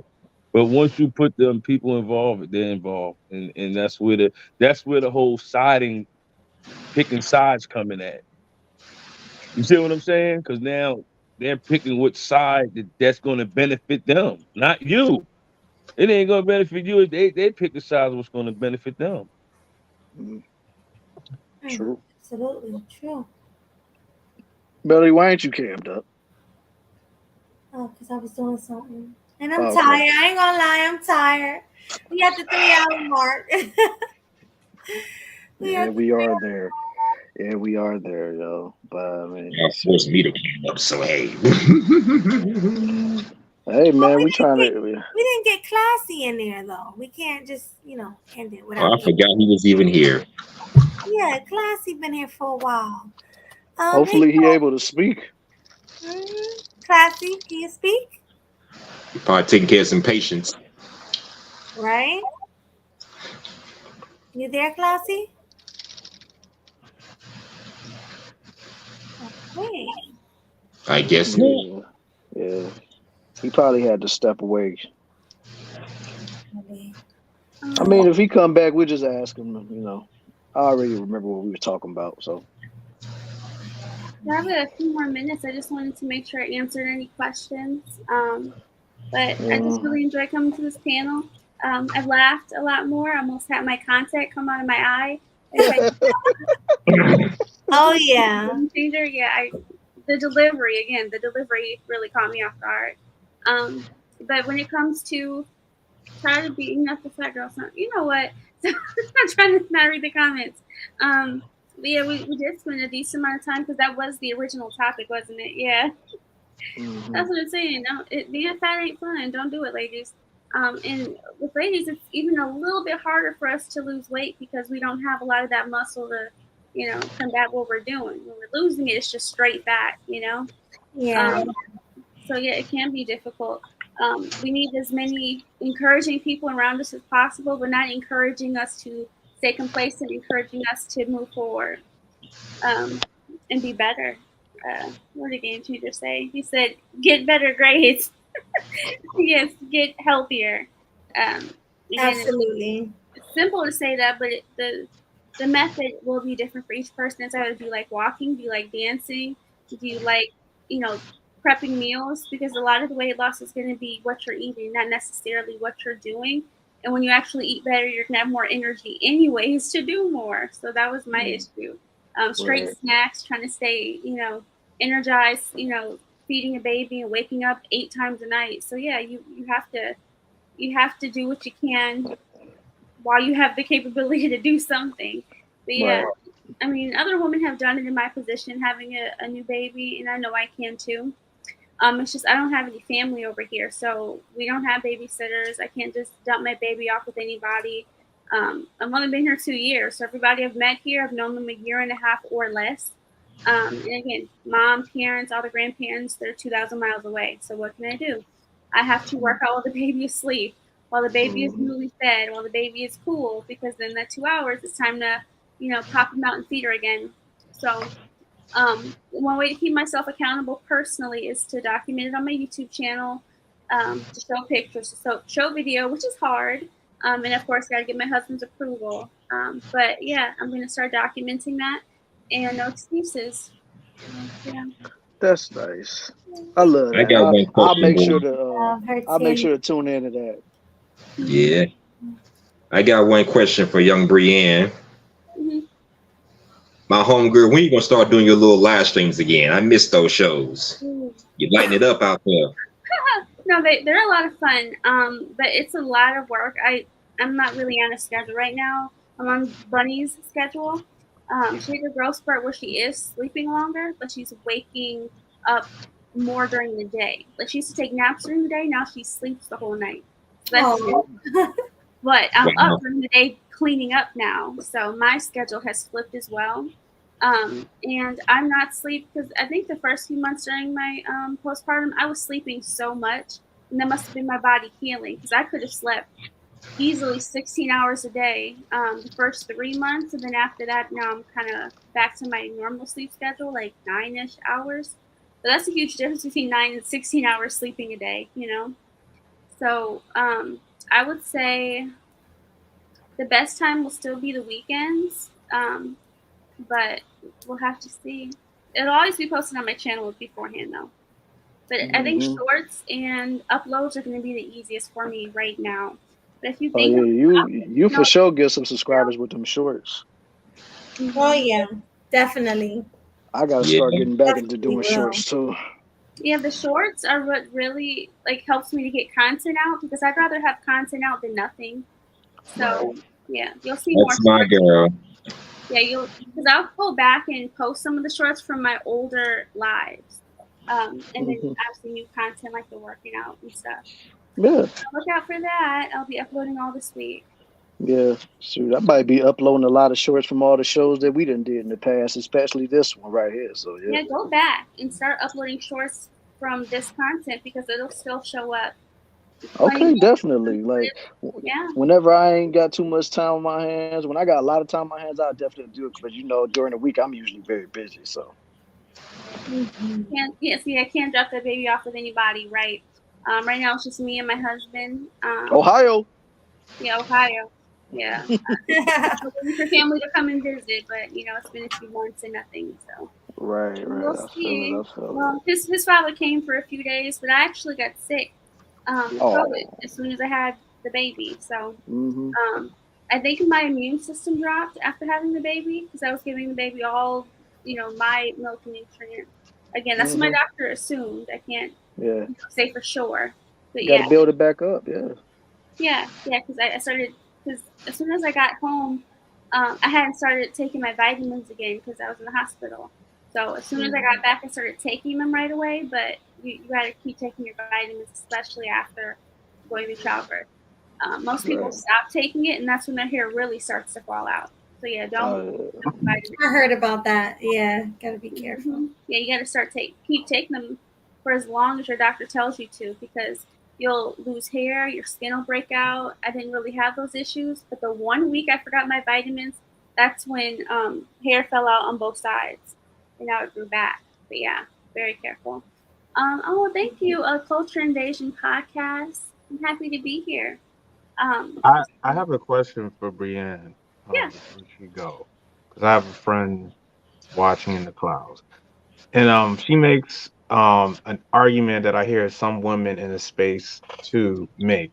They say that, like, they can take care of a baby all by themselves, right? Like, they just like, I can do it, I can do bad all by myself. So can you tell me, and I think you're the perfect person to ask this question, what is the benefit of having a husband or a man in the home to help with child rearing? Oh my gosh. And how many hours do we have? Just a quick rundown. Take your time, my girl. Simply, everybody has a breaking point. When you're taking care of another living, breathing individual, where it be a dog, a cat, and especially a human, having another set of hands, just another 2 pair of working hands is vital. Let alone someone else to talk to tell your frustrations to. A whole nother set of, like, his family came to see the baby before my family has. So the fact that you have someone else there to support you, a whole nother, army of people to support you financially, mentally, spiritually, emotionally. And then we're talking about just a baby right now. Imagine when this child grows up and she needs a different perspective on something. We're going to advocate for courting, not, boyfriend, girlfriend, dating. So when it comes to courting, who's going to help her find a good match? My husband, and then when it comes to homeschooling, having one person, my husband, working full time and me being at home, me being able to be at home is going to save her from a lot of stuff I went through. I went through bullying. I went through, little girls trying to cut off my hair out of jealousy, throw things at me. She's not going to have to go through that because all of her interactions will be, either, we haven't decided yet, but like cheerleading or dance. So she'll have the interactions I had because I was in dance classes as a kid, but she won't have that extra indoctrination in a school where she can't freely learn the way she can learn. Because I have ADHD. Don't, obviously want my kids to have that, but I'll be able to spend so much time to know exactly how they learn that they won't have to be 21 like I was just now getting diagnosed because no one was paying attention, because no one had time because everybody was at work. So being able to solely focus on my kids because my husband works so hard, my husband can lean on me to make his meals for work. And like you said, specifically when it comes to raising a kid, you just need at a very baseline, another set of hands, but at the very most, you need someone else to help you fill in the gaps you just can't do alone. There are things my husband can teach my daughter that I can never teach her when it comes to a man, and that's why he's going to choose her husband. And I'm just going to be there to, support her and bake the food and cook the food for them. Absolutely. So yeah, if a woman ever says that I was a can do it toss all by up. myself, she's crying in the closet by herself when her baby goes to sleep, because there's no way one individual should be raising a child by yourself. I know some people get on that position, one spouse goes for one reason or another, but that doesn't mean it's ideal. And again, I had both my parents growing up. There are so many things I've learned by them not saying anything, but by me watching them. But I'm going to add that extra element in my family that me and my husband are actually going to talk to, our children and explain to them why family is important. But luckily, I had the example to see why having both of them there was important. The only thing I think my parents could have done differently is actually if my mom chose to stay home.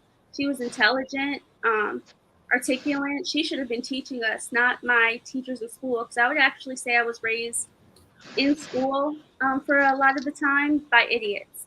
They had no business being teachers. They did not love their jobs, and it showed. So if my mom was the one that actually taught me, I think I would be light years ahead of what I even am right now. Oh yeah. Yeah. Makes sense to me. That was a loaded question, by the way, bro. That was a loaded question. You know that, right? Oh, I was know it? I did it on purpose because I hear it all the time, and I think it's so Man. foolish It's for women to lowest say, common denominator question, and it's so loaded and it's so full of BS, and it's yeah, because countercultural. they'll say that it's better to just do it by yourself than It's to do it with a countercultural, man. man, that's trifling or cheating or whatever. But I'm like, or he's broke or whatever. But I'm But like, see, it all it's when the worst of these worst situations where they're swinging this pendulum out here way off somewhere into left field, where they chose the bottom of the absolute right. barrel. They didn't choose anything with any intelligence.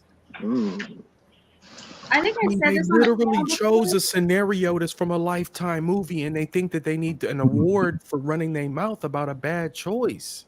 Right. I think I said this. When my daughter turned 3 months, she was like kind of playing and wiggling around. My husband came in the room and said, "Hey, what are you doing?" And she stopped and stared at him. Like at 3 months, a baby knows her father's voice and knows to stop playing around. So I think it's important that extra, he gives. 3 months, she knew his voice and she turned to him and stopped in her tracks. So Yeah, it's ridiculous. That woman, any woman who says she can do it by herself, she's trying to make herself feel better, but she's crying in the corner to herself at night. There's no way it's easy.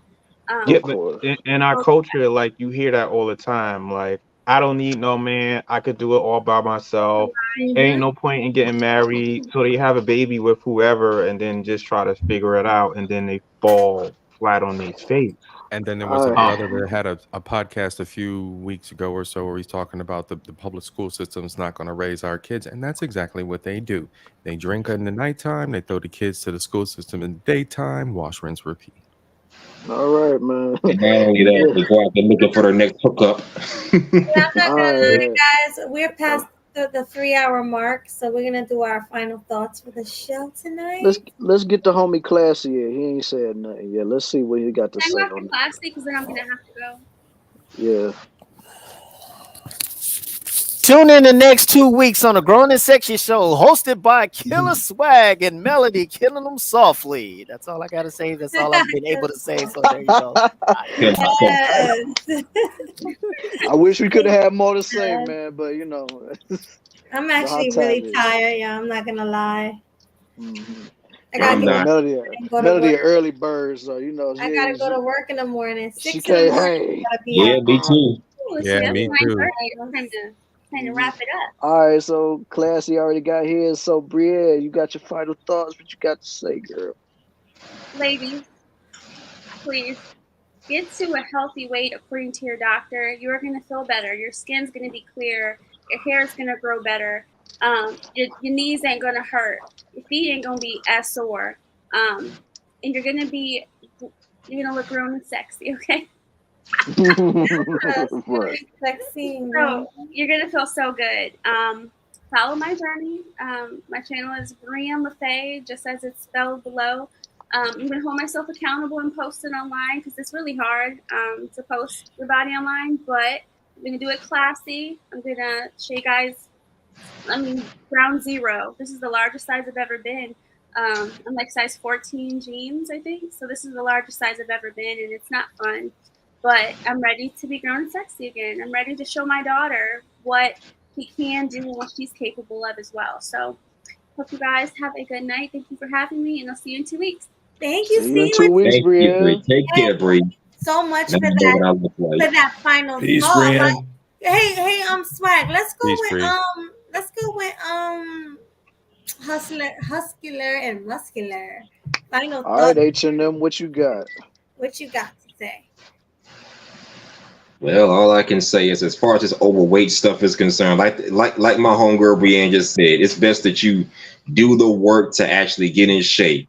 Don't be going out there getting all these extra surgeries and extra stuff to make yourself look slim and look good, or whatever, liposuction just to make yourself look slim. Do the damn work to get in shape.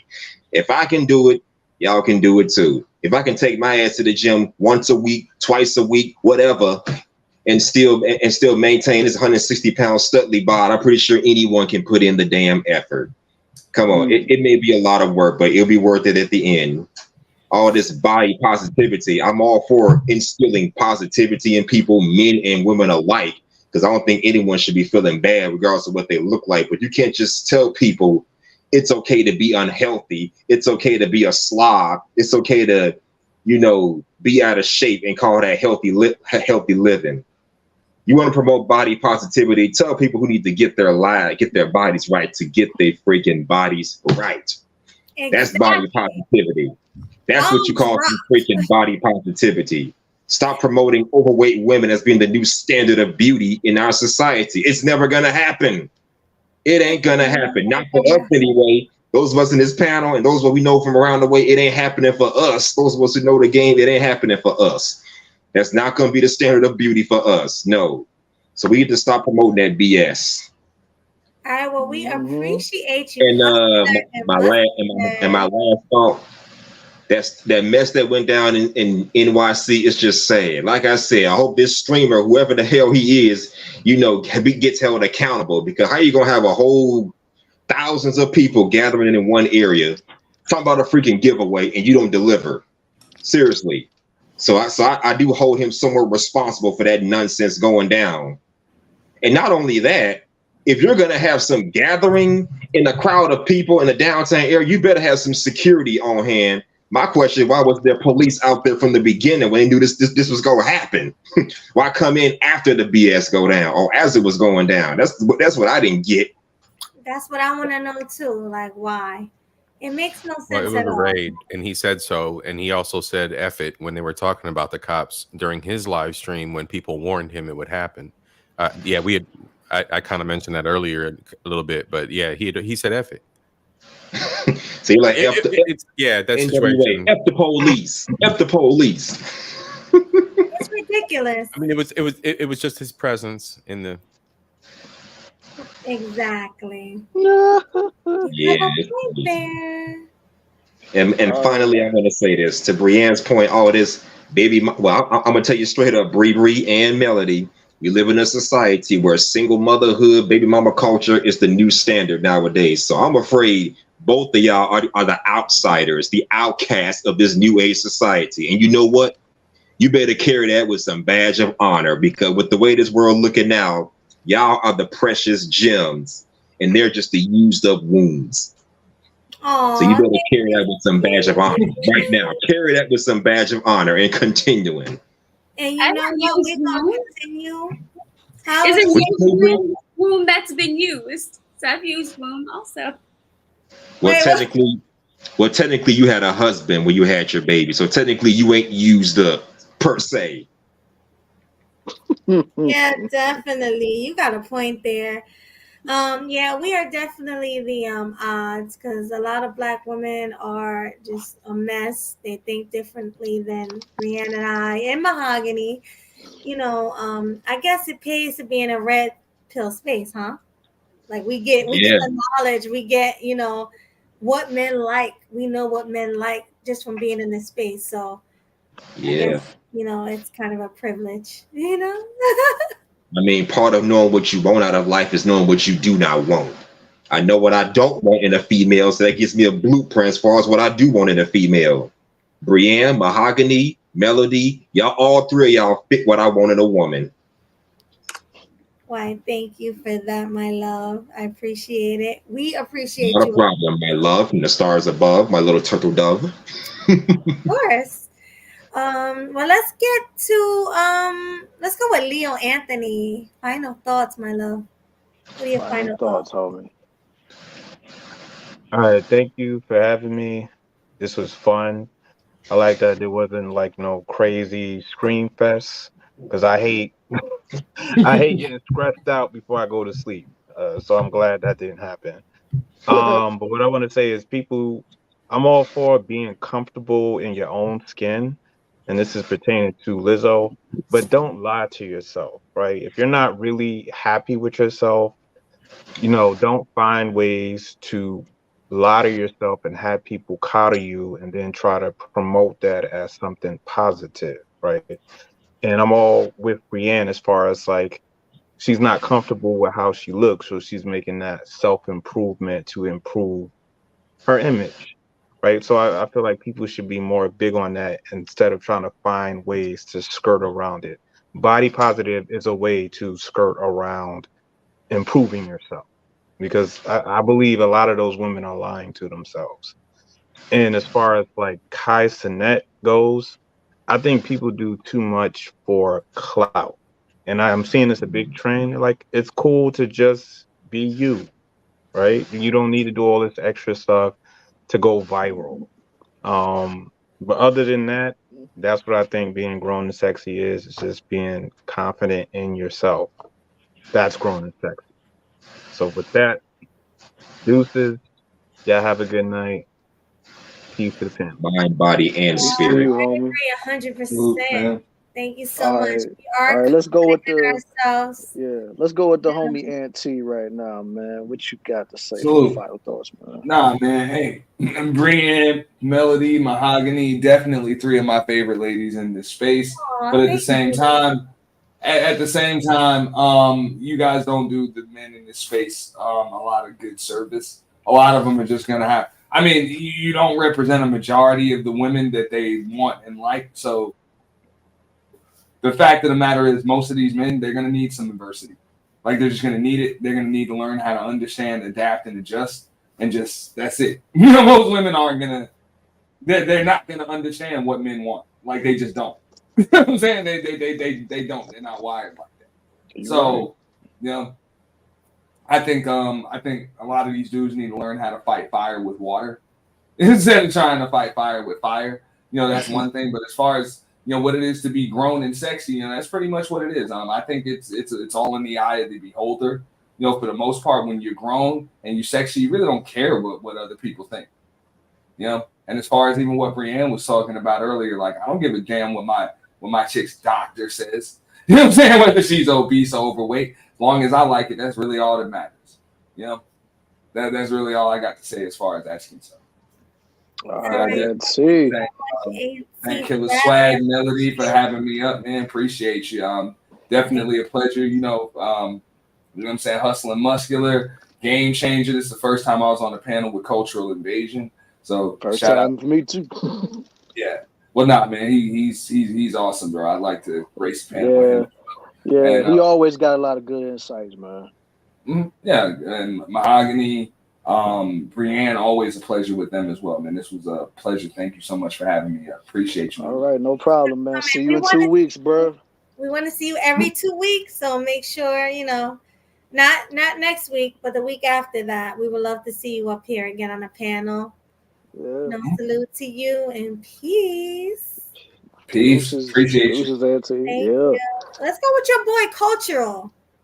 Yeah, what's going on, Culture? What you got to say? Hey everybody, it's been an absolute pleasure tonight. As always, last week was absolutely peaceful, and I was in the comments last week. I'm honored to be here up on the panel this week. Everything that you know what I really have to agree with everything that we've said so far. The ladies are absolutely outstanding in their perspective and in the way that we all have this great dialogue together. The gentlemen, very, very, very peaceful as a whole. And look, in the end, it's all about us building something from this, right? And building some kind of vibe, right? And it's definitely about the health side. Look, that's a journey that's individual for each person, but stay within healthy boundaries, for God's sake. I got one parent that had 2 strokes. I got another parent I saw hooked up with tubes because of a triple bypass. All I'm saying is protect yourself as much as you can and enjoy life. All right. Otherwise, y'all, it's been an absolute gem of a night. Yes, it has, man. Big up yourselves, everyone. I absolutely love tonight, man. I ain't even gonna front. Yeah, man. Yeah, I had a good time, Swag. I really did. And we had some great conversations, especially about the body positivity, because I'm tired of hearing it. Oh my God, that went on for almost 3 hours. Yes, and we talked about that the most, but that was the most important one. Like I wanted. It really was, though. It really was. I'm tired of hearing about these fat girls. And plus, no matter how people may feel about it, man, it does kind of blend into the grown and sexy conversation, because at the same time, you got to keep yourself right to be sexy. And plus, you got to make that decision and be on your grown person-ish, So in the end, it still worked out for what we was doing tonight. So that's what it is. Exactly. I had a great night tonight, guys. I really did. But we already did Hustler and Muscular, right? Yeah, we did him already. Yep. GC, if he's still there. Not least. GC might be asleep. Game Changer, are you there, Game Changer? What are your final thoughts? Going once? Tick tock. Going twice. Come on, Game Changer. He might be asleep, yo. Come on, Game Changer, wake up. He's going to die at this rate. I guess not Hustler. Killer Swag. You go first, and then I'll close out. Well, my final thoughts on this whole situation is just like everybody said, man. Just love yourself. Take care of your health. Go to the gym. Stop listening to all these body positivity people telling you to just embrace who you are and love the fact that you big and this, that, and third, because at the end of the day, you being that big could eventually lead you to your grave. So all I'm going to say is just, if you truly love yourself, if you truly are for body positivity, go to the gym, do diets, Take care of yourself. Take care of your heart. Take care of your breathing. Take care of all of that. Your entire body, your mind, and your soul will thank you later. And that's all I got to say on that note. I love it. I love it. Hey, what I have to say is similar to that, guys. Please go to the doctor, get checked.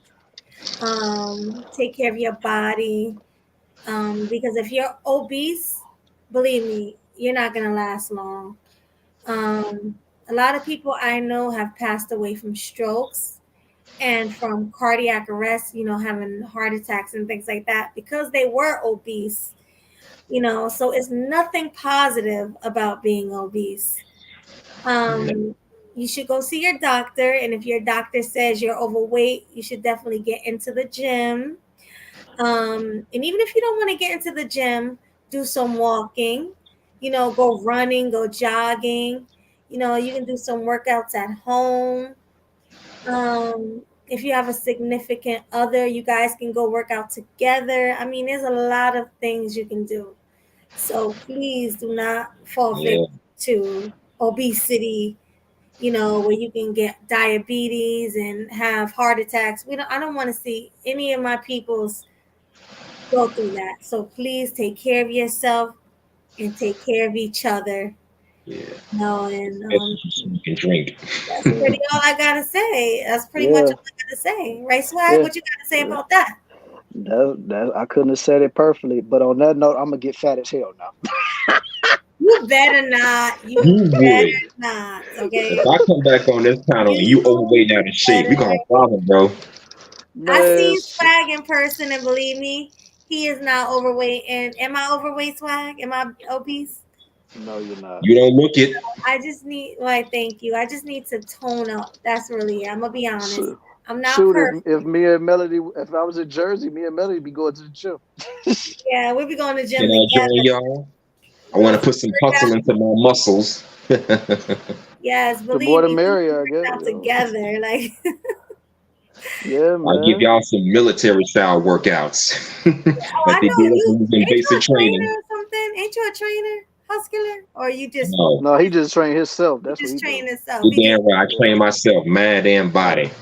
All you can But I'll be your trainer. I wouldn't mind training you or Swag, whoever want to. I mean, we could use some training, even though we're not obese, but we can use some, go in the gym, do some training, get our bodies tight, Yeah. And like I said, I'm trying to put on weight. You're trying to lose weight. I'm trying to put on weight. I'm at 160 now. I'm trying to get to 165, That's 70. crazy, man. Because I was trying to put on weight for the longest. Because surprisingly, like last year, I was right back to like my high school weight, which was crazy. What's And that? everybody, What was that? I was like 150. You way more than me. I'm in my Damn. 140s. I'm 143, Oh, and I need to I go weigh back more to than you now. Shoot. 125, okay? Like I said, I'm about 180 something now. So that's what I'm saying. Like You weigh more I than might. both of us. I'm 160. Yeah. You weigh more. You heavier than both of us. Yeah, well, this is all muscle right here, brother. I mean, Same here. Ain't no fat over here. it's like muscle, but I am also fat. Like my thighs are thick, and to me, thick thighs ain't good.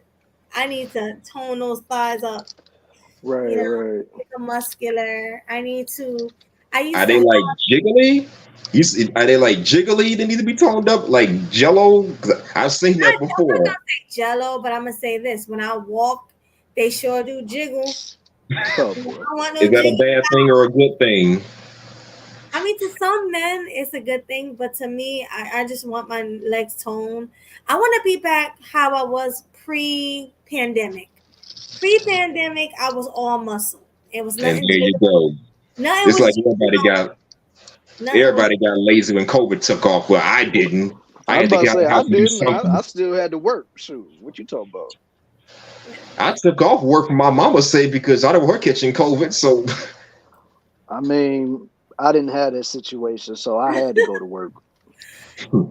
Oh yeah, you say you work at a hospital. Did you say you work at a hospital when you're older string? So yeah, you and Classy both kind of makes sense. Yeah, having sick people left and right. We was in ground zero when all that was going down, and during the whole thing, I can honestly say with a straight face, I ain't never catch none of that. You got vaccinated, I ain't right? never got sick. What? I had COVID 2 times, and I got vaccinated. I had took 2 vaccinations, but Man, all I did was just drink a lot of herbal stuff. see, lucky you. Like you was taking what the what do you call that? The black seed and the Yep, I was taking a lot of oil of oregano, putting it in all yeah. my drinks and stuff. Like I said, I know somebody that's really do this stuff on the side. It's like a holistic doctor, and they do these type of different herbal treatments and stuff. So I just went to them and got some medicines and stuff for them to keep myself. Like I said, my immune system. I got a buddy I'm like ready, that too. baby. Like I said, I ain't been sick in years. So that's what I'm saying. I got a buddy like that too. He has a business where he sells those herbal and energy drinks and stuff like that. Mm-hmm. Yes, I do get sick. I get sick around the spring and summer. Like I don't finish my I beer. get Hell sick. no. I get sick in the winter. I'm a winter Yeah. sick person. I used to get sick in the winter. Now I get sick in the spring. Mm-hmm. Only thing that happens to me is my allergies, man. But yeah, let's go ahead and close this out, Hustler. We ain't trying to be rude, but we gotta close this out, man. So we about to drop you in GC, and we can. All right, but let me say this: great show, love it. You should continue doing this. Grown and sexy every 2 weeks, right? Every 2 weeks, yeah. All right. Well, shout out to you, Killer Swag. Get that bag. You don't care about no price tags. And shout out to you, my sweet Melody. I love what you're telling me. The way you be killing, that's a fellow me. Thank you so Absolutely. much. I appreciate And before he dip out, we gotta do this. Killing them sweet, bringing the heat, looking so fly in the YouTube streets. Yes, we had to the whole thing. We had to do it. But thank you everybody for coming. Thank you the whole freaking panel. I really appreciate you. Thank you everybody in the chat. We really do appreciate you guys supporting Killing Them Sweetly and the Grown and Sexy Conversation, right? We appreciate Absolutely. We absolutely appreciate all the love and support that we've been getting tonight. And before I even leave up out of here, this ain't gonna take long, Melly, I swear.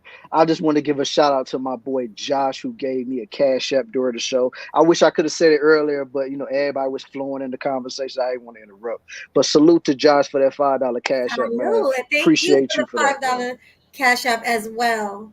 He's always supporting us. I appreciate all the supporters. Thank you so much for the cash apps. Thank you so much for all the super chats.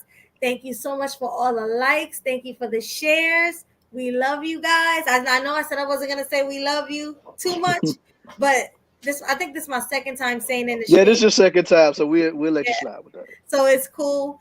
But I ain't that drunk. I promise y'all I wouldn't be smidged and trizzed.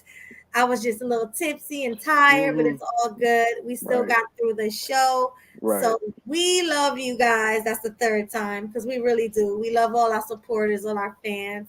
Appreciate all of y'all. We appreciate y'all. And we will see y'all next show.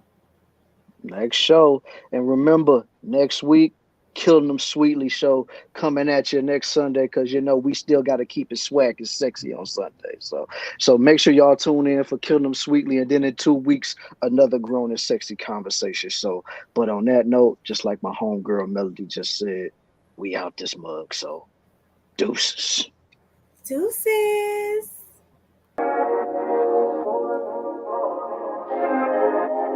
Leak about to take off.